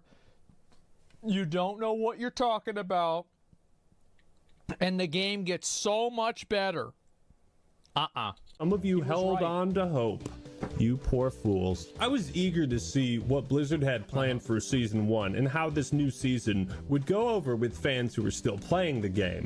What I didn't expect is that Diablo 4 would get worse with the new season update. It would actually get so... I don't know. I mean, like, I played Blizzard games for a long time. I could have expected the game would have gotten worse. Like, I feel like that's not really that hard to imagine. Like, that happens all the time. Bad, to the point where diehard fans who were defending it before the season have now completely given up on the game. Yep. What on God's green earth could have possibly occurred to... What's bad about it is that people aren't watching it anymore. Like, people aren't even going on to Reddit as much. People are just like, yo, like, we tried. Sway sentiment so radically. But that's what we're gonna find out today. Let's run through some of the dumb scum... I still think Diablo 4 is a good game for casual Andes. I do. I think it's a nice, good game for sitting on the couch, knocking back a couple of brews, and, you know, maybe clearing out some goblins. But in terms of it being like a long-term game for people to spend a lot of time on, ooh... shady, backwards-ass design decisions Blizzard has made with Diablo 4. This isn't for the faint of heart, guys. Right. Because things are much worse than we could have possibly imagined. Whoopi Goldberg has demanded a refund for Blizzard because Diablo 4 cannot be played on Mac. I would have deserved a said you need a refund for another reason, but okay. My favorite game, Diablo. And suddenly now Diablo 4 is not available to me on my Apple computer. This injustice cannot be allowed. Give me my Apple 4, because I paid for it. I was all excited for it. I went to play. Who the fuck uses an Apple? On it, and I'm telling you, this really pissed me off. Tell me next time, say we're done on Apple, but let me have the 4. Let me play on the 4 because you made me so excited for it. We are truly living in the worst timeline. Yep, anyways, let's get on to the real stuff. As we all know, every game these days needs a battle pass, otherwise it's trash. Damn, so they really have a lot of these, huh? The Battlefield Battle Pass. That's cute. It rhymes. Garbage. Nobody's ever gonna play it. So naturally, Diablo 4 has one. I didn't even claim the items out of my Battle Pass. I didn't. Why the fuck would I care? Might make it a masterpiece in many people's eyes. However, in most games with battle passes, you expect to earn enough currency in that battle pass to purchase the next one. Yeah, but the thing is that Fortnite is a free game, so logically the free game should... Wait, what? The free game has a better system than the one that you paid for?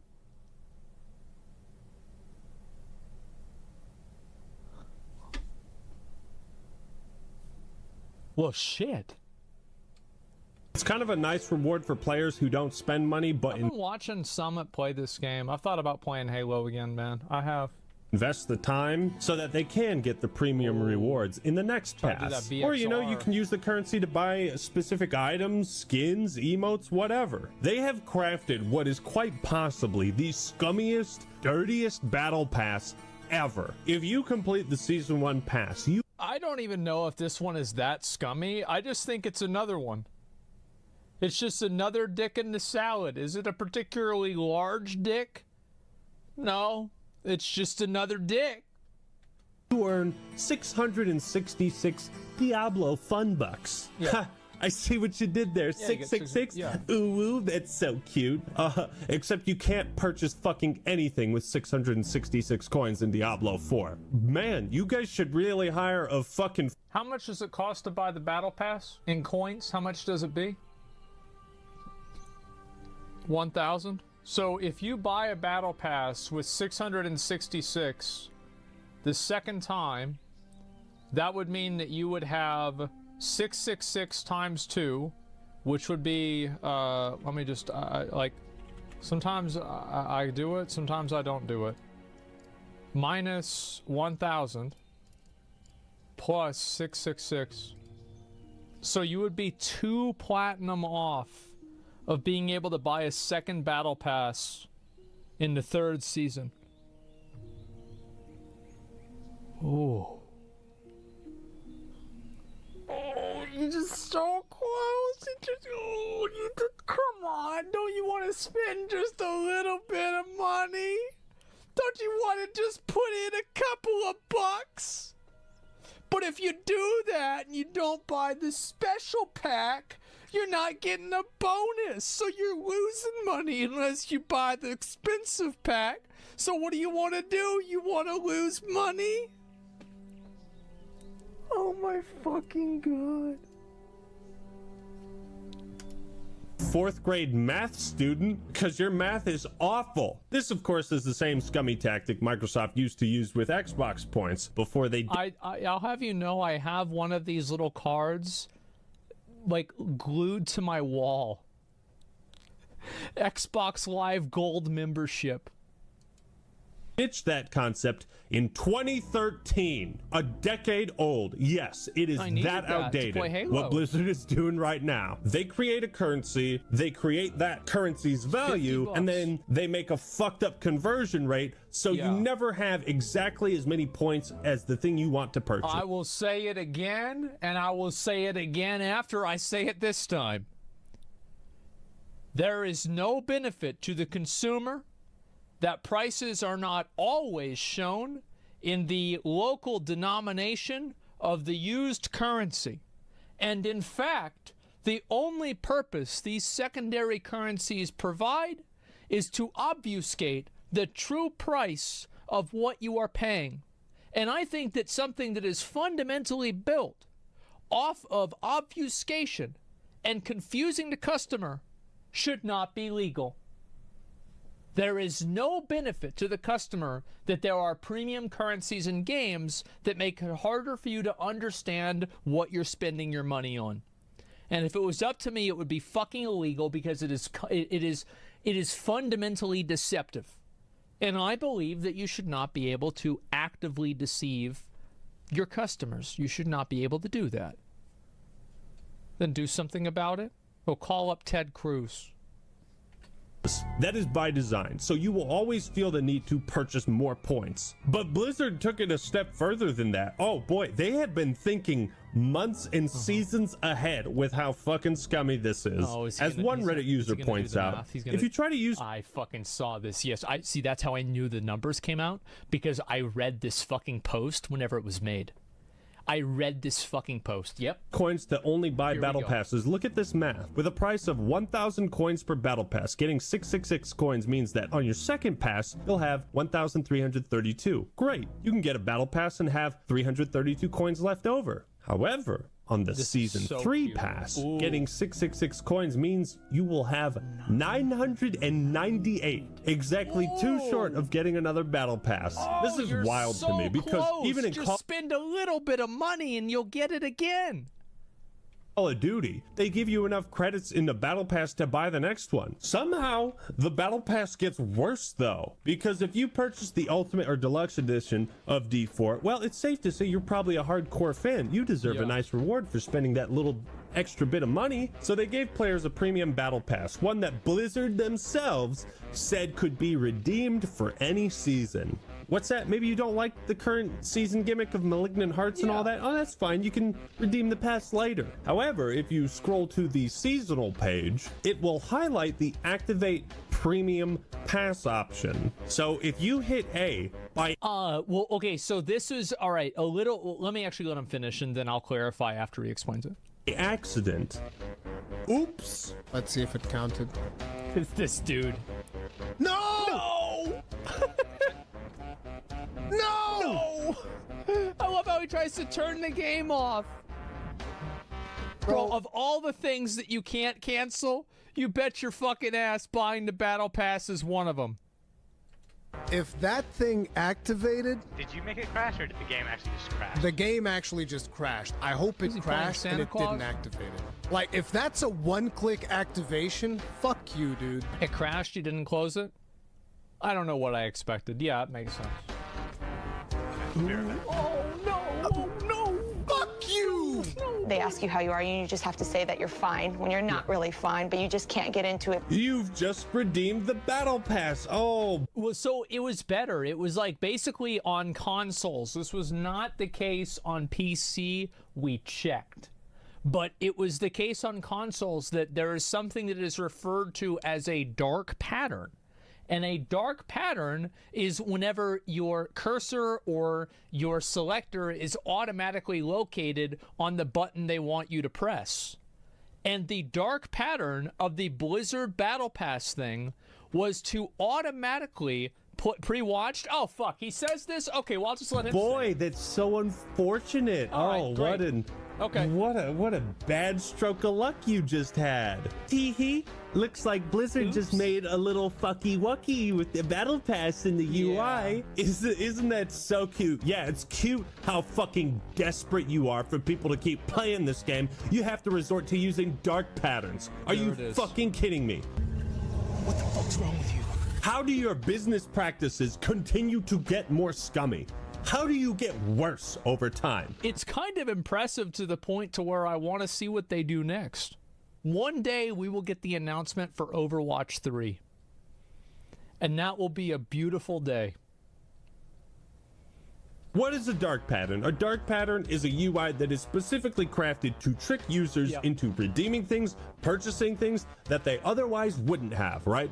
It's a UI without safeguards.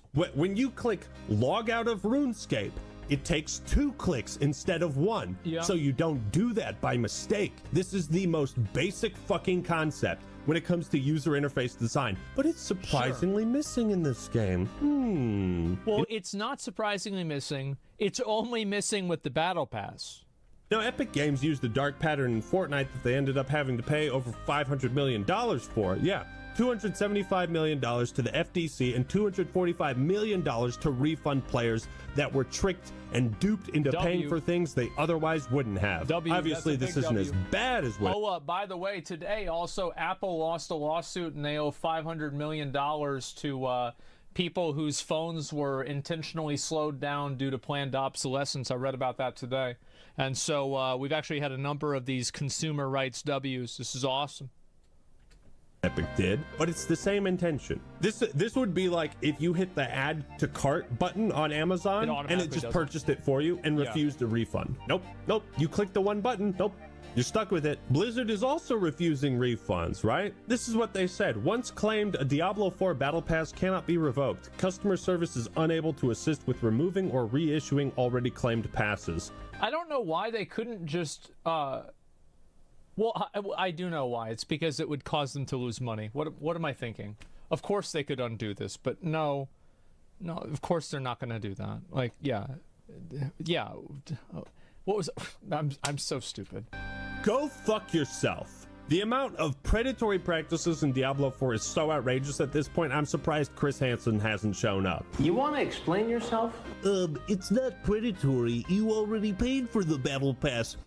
You just accidentally... Quit it. Maybe read prompts on your screen.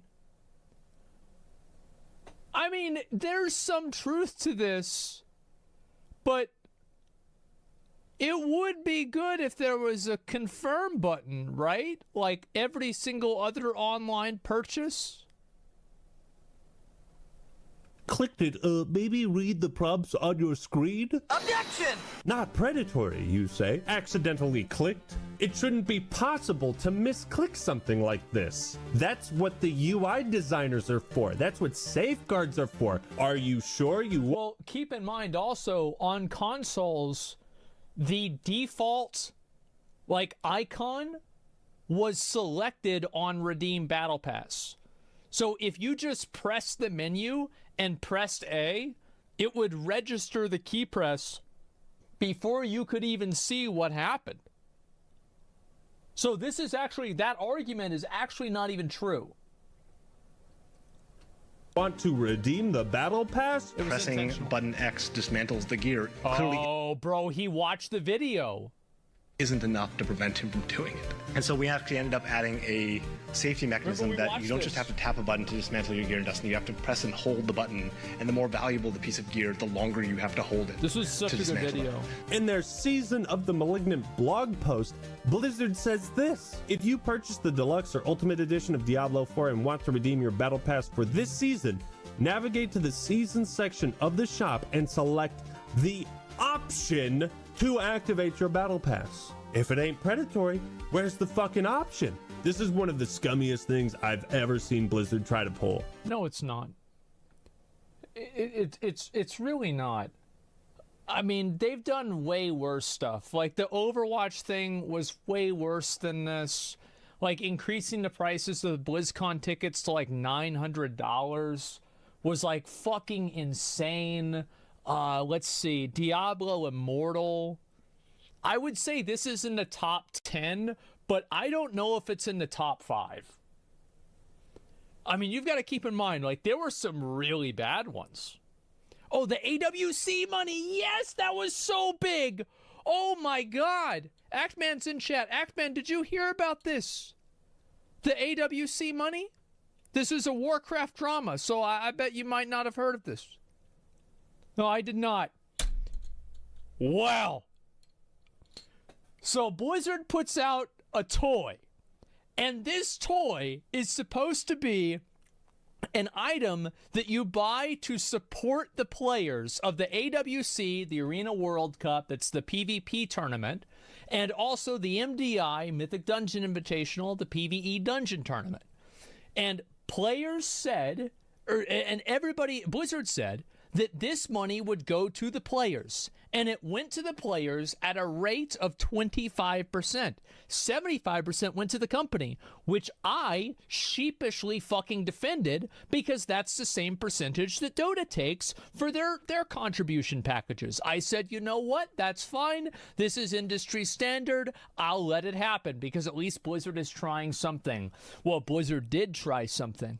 And what Blizzard did is they announced before BlizzCon, just a little bit before then, that actually the prize pool was only going to be the $600,000 because now that the players had spent so much money on the fan funding, Blizzard wouldn't have to provide their own funding because the players did it for them. So the money that Blizzard said that they were going to put up for the tournament, well, they don't have to do that anymore because the players already spent it. I swear to fucking God. Shout out to Snuts. What the fucking shit? Yes, and this wasn't even like, it was a WoW thing. And like nobody cared at the time because classic WoW was so popular. People were like, retail Lamau, who cares? Like that's what they get for playing retail. But like, I remember Snuts came up with this. He talked about it. And I remember I was reading about this. I think I even interviewed Snuts while I was getting boosted in BRD. It was one of the worst things that Blizzard has done. And they profited from it as well. Yes, and they're still selling the toys now. As far as I know, I think they're still selling them now. Oh, dude. It was a real situation. 600K. Yep, there it is. What's worse than that? I think Overwatch 2 is the worst one. But once you start viewing Blizzard's decisions with Diablo 4 through the lens of maximizing player retention and revenue, then everything falls into place. It all makes sense. So if you were a product person, you couldn't change the course of that company very much. So who influenced the success of PepsiCo? The sales and marketing people. Therefore, they were the ones that got promoted, and therefore they were the ones that ran the company. It turns out the same thing can happen in technology companies. So the people that can make the company more successful are sales and marketing people. And they end up running the companies. And the product people get driven out of the decision-making forums. Where's Jeff Kaplan? Oh, it's this guy. This guy says I'm a psychopath because I said Arthas did nothing wrong, which I still think he's completely fucking delusional about, right? But he is right about this. He's about this. I've seen this clip before. He's and right later about we this. find out that they had dramatically slashed the budget for Warcraft 3 Reforged to almost nothing. And it's pretty clear to me that it came from the top, maybe even Kotick directly. They screwed the game that we all wanted to see for money because they thought there was no money in this. And the companies forget what it means to make great products. Have you ever thought about adding servers for previous expansions as they were then? No. And by the way, you don't want to do that either. You think you do, but you don't. And sort of the product sensibility and the product genius that brought them to those. Well, to be fair, I mean, J. Allen Brack was always kind of an idiot. Like, he was always kind of an idiot. So, I mean, it's not, I mean, I don't want to think like this guy was not some kind of genius for sales either. He's just an idiot. To that monopolistic position gets rotted out. Remember whenever he took over and like his hair went gray in a year? Jesus. By people running these companies who have no conception of a good product versus a bad product. That was bad. We want to use mobile devices as the platform for a new... You know what? I used to fucking defend Wyatt Chang here. I used to defend him, and to be fair, he makes some really nice YouTube videos. But that bullshit this dude pulled about how Diablo Immortal you can't buy gear was so fucking deceptive it made me mad. And I was like, oh, they put him up here as a sacrificial lamb and he had to announce this. They knew it was gonna go bad and they said, Wyatt, you gotta do it anyway. Fuck you, right? But you know what? That shit you pulled with Diablo Immortal, this is what you goddamn deserve. Diablo, you get they what have you no fucking conception deserve. of the craftsmanship that's required to take a good idea and turn it into a good product. And they really have no feeling in their hearts, usually, about wanting to really help the customers. So my theory is Blizzard knew players weren't going to react well to some of the changes they made in the patch. So to keep some hardcore players invested, they used a dark pattern to trick them into redeeming the battle pass. Right. Oh shit. And by the way, I can actually totally believe that Blizzard did this on accident. I can actually believe that. Because in every single way that they explain why coding for Diablo 4 works this way, I actually think that they could be that dumb. I do. I genuinely believe it is possible that they could have fucked up on that level. And before you say, oh, there's no way, remember that you are loading every item in every player's stash tab whenever you join the city. Just remember that. They don't make any money from that. They're just dumb. Fuck. I was trying to click Season Journey. Like the first time I got into Legendary in an internal build, I did this. I accidentally dismantled it because we didn't have any safeguards. And I was so angry. I was ready to go over and punch somebody on the UI team. Well, I guess I have the fucking... Yeah, that guy worked at Blizzard, but he got fired, so that problem happened again. In Battle Pass now. God damn it. That is fucking sneaky, dude. Yeah. That pisses me off so much. I might as well claim all my fucking rewards. Yeah. You might as well redeem those rewards. You might as well grind out the rest of the battle pass, cause oopsie doopsie, looks like you redeemed it, fella. Yeah, better keep playing Diablo 4. Don't ever stop. Don't ever stop playing this game ever for any reason. Keep playing. Old Blizzard is dead. And if you're like me, it's time you finally realize that. Well, Blizzard is dead. Here we go. It is a corpse. It is a corpse being puppeteered by Activision. And maybe this is the reason why he was so unhappy that I said Arthas did nothing wrong, is because Arthas was the leader of the Scourge, and the Scourge reminded him of Blizzard. Bobby Kotick. And it's going to be used as basically a factory to put the Blizzard stamp on things and stoke nostalgia to get sales. And that's it. They really did do that. That's it. Running out of storage space is an issue that 100% of all Diablo 4 players will run into at some point. Yep. So naturally, the new season introduces a mandatory item that takes up more inventory space. And it doesn't just take up a little bit of inventory space, it takes up a lot. It exacerbates the issue even further. The And it doesn't go in your questing tab where nothing else goes. Oh no. Diablo fans have universally praised the presence of malignant. Oh, also, this was bugged, by the way. And you could infinitely farm the Wrathful Hearts. Like, that were supposed to be, like, super rare. You could infinitely farm them just by resetting the last quest. I did it, like, 50 times. I have every Wrathful Heart that I could ever need. hearts in the normal inventory slot. I have not heard a single person criticize. Also, like a compounding problem that this creates is that it makes every single item that you get effectively 1.5 times harder in order to achieve best in slot. Because now you have a fifth stat that you have to match, which is the color correct malignant heart color. Because you can avoid one color because you can put a Wrathful in any color, but then you do have to have one color correct one. Isn't that cute? This at all. The lack of a gem tab has been universally praised by all Diablo fans. So you guys remember how people were complaining over the fact that gems took up too much stash space? Blizzard fixed that problem. You want to know how they fixed that problem? I can guarantee you that almost nobody's going to be complaining about bag space because of gems. Because your bags are going to be filled with fucking malignant hearts. Holy crap. But look at this shit. This is like 3 dungeons. I'm not exaggerating. This is 3 malignant dungeons worth of items. Are you kidding me? If this No, they're not kidding. This is for your own good. Company gave even a molecule of a shit about the fans, about providing the best experience for those fans, limited stash wouldn't even be something we're talking about. But why?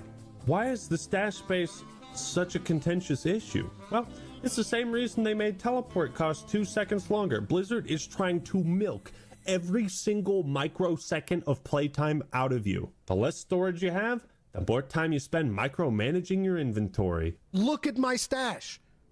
I don't... Okay. I would have believed that, but I actually think that they couldn't figure it out because of the lag. And I think that's even sadder. Because at least if it was a malicious plan, somebody in the company is smart enough to have a malicious plan. And whenever you use the word malicious plan, inside of that term does exist the word plan. Which is slightly reassuring, right? But in fact,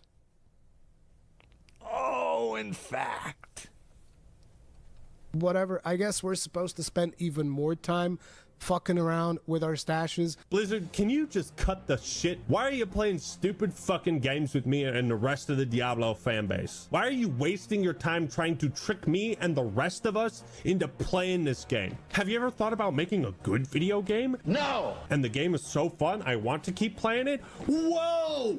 Radical concept, bro! That's fucking crazy! That chair has a People don't spine. play video games because they're fun anymore. What? What is that nonsense? Enough nickel and diming us of our precious time. Just make a good video game. How is this such a radical concept? I need to, dude, every time I see this, man, I need to play Diablo 2. I have to fucking play it. Oh my god.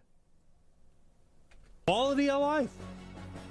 What does that mean? I have no idea. But now because of Blizzard's dog shit game design, players have to figure out their own workarounds for this. They have to create mule characters to hold more inventory. Either that, or you just have to say screw it and get rid of the items you don't want to. I'm actually to the point where I'm gonna have to start getting rid of perfect powers that are actually valuable. In Diablo 3, when you would complete a season journey, it would give you an extra tab. Can we get 1 or 2 or 10 for completing it, please? People shouldn't have to. No, how could they possibly do that? Because you have to understand that Path of Exile does that.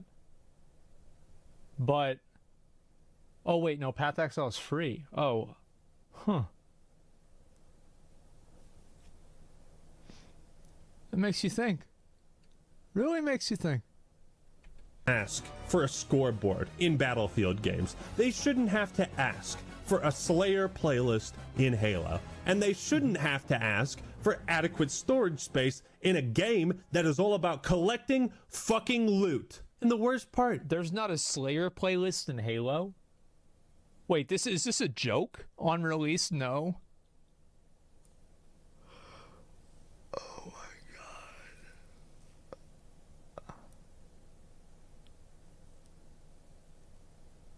It's like all Microsoft needs to do is buy Ubisoft and buy EA, and they will have completed the infinity gauntlet of studios that consistently underdeliver.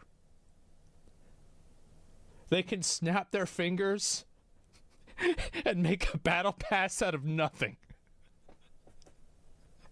Snap their fingers and remove half the content out of a game and put it into a battle pass. This is by design. This is intentional. Blizzard did use its community managers to soak up the sniper bullets fired from upset fans and force those community managers to give some dumbass excuse that is so stupid it would have been better if they completely ignored this and didn't even mention it. When you see another player in game, you load them and their entire stash filled with all their items. You know, Joseph Pipiora got fucking. They were probably so mad at him internally. They're like, you shouldn't have told them that. Why did you tell them this? Now we look like idiots.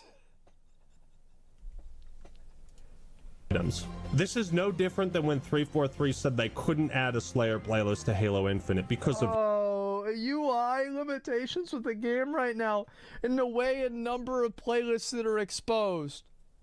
Now, I don't want to get biblical and religious, but I felt the exact same way about like God and original sin. What do you mean you can't get rid of it? You did it. What do you mean you have to? What do you mean? You made the system. Like, what do you mean we have to go have another guy get crucified for this? Why don't you just change the fucking system? Isn't this your fault for programming it this way? Isn't the UI problem a problem that you designed? UI limitations. It's like, but you designed the game this way. That's right. You designed these limitations. Yes. No other online RPG I've ever played has ever had these issues. How the fuck does RuneScape? Has any other online RPG had these issues? I'm sure there's probably one of them. Nobody plays it anymore, though. Work. What? New World. New World has these issues. What a great frame of reference. See, yeah, New World had these problems. Come on. I know wizardry is that. My bank, look at all these slots I have in my bank. How the hell does this game load this for every other player in the server? That is just insane, dude. Tide goes in, tide goes out. Can't explain that. You can't explain that. How the hell did you guys get WoW to work? How did you possibly? They don't even know. They don't know how they got it to work. They accidentally got Classic WoW to work because Omar just figured it out. Because before then, nobody even knew how to make the game work. Man, that is the greatest technical achievement in modern human history. Okay, so he's also saying that if we weren't forced to load other players and their stash inventory, right? Okay, run with me on this. If we weren't forced to do that, we could have a bigger stash. Oh shit. Oh no. What's that? Diablo 4 is an always online video game? Yep. Gosh. What? Disconnect. You know what that means? You just lost your character. Somebody's going to the Hall of Heroes. What a terrible coincidence. If only there was a way to make video games playable without an internet connection, but just technology hasn't gotten to that point yet. No. Hopefully someday. Oh wait, technology has caught up to that point because in the Beelzebub mod for Diablo 1, you get 50 tabs of storage right off the bat. If you can pick it up, you can store it. That's the philosophy Diablo games need to have. The Beelzebub mod apparently was also made by one guy. One guy. Yeah, but like you can't expect Blizzard because there's so many people that work there and they have to get approval for everything that they do, and then they have to have a meeting for if the approval should be given. So like you can't expect 100 people to be able to do something as fast as one person, right? I mean, come on. Managed to accomplish what 9,000 people at Blizzard couldn't. This is Over 9,000 people? Is there even 9,000 items? This is what teams are working diligently to improve so that we can have more stash ASAP. Gee, if only you guys worked diligently on this in the 6 years of fucking development time you had. Yep. Oh man, were you guys snorting coke in the bathroom and stealing the female employee's breast milk again? Huh? Were you doing that? It's too bad there was not a single brain cell amongst the 9,000 employees who worked on Diablo 4, and not one of them thought to bring up the issue of limited storage space in an RPG about collecting loot. Well, you could see how this would happen, because we watched the developers play the game. And if we watched the developers play the game, they didn't pick up any loot.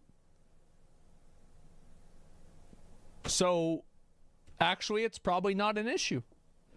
As I said, the best insight into why a game is good or bad, all you have to do is watch the developers play it.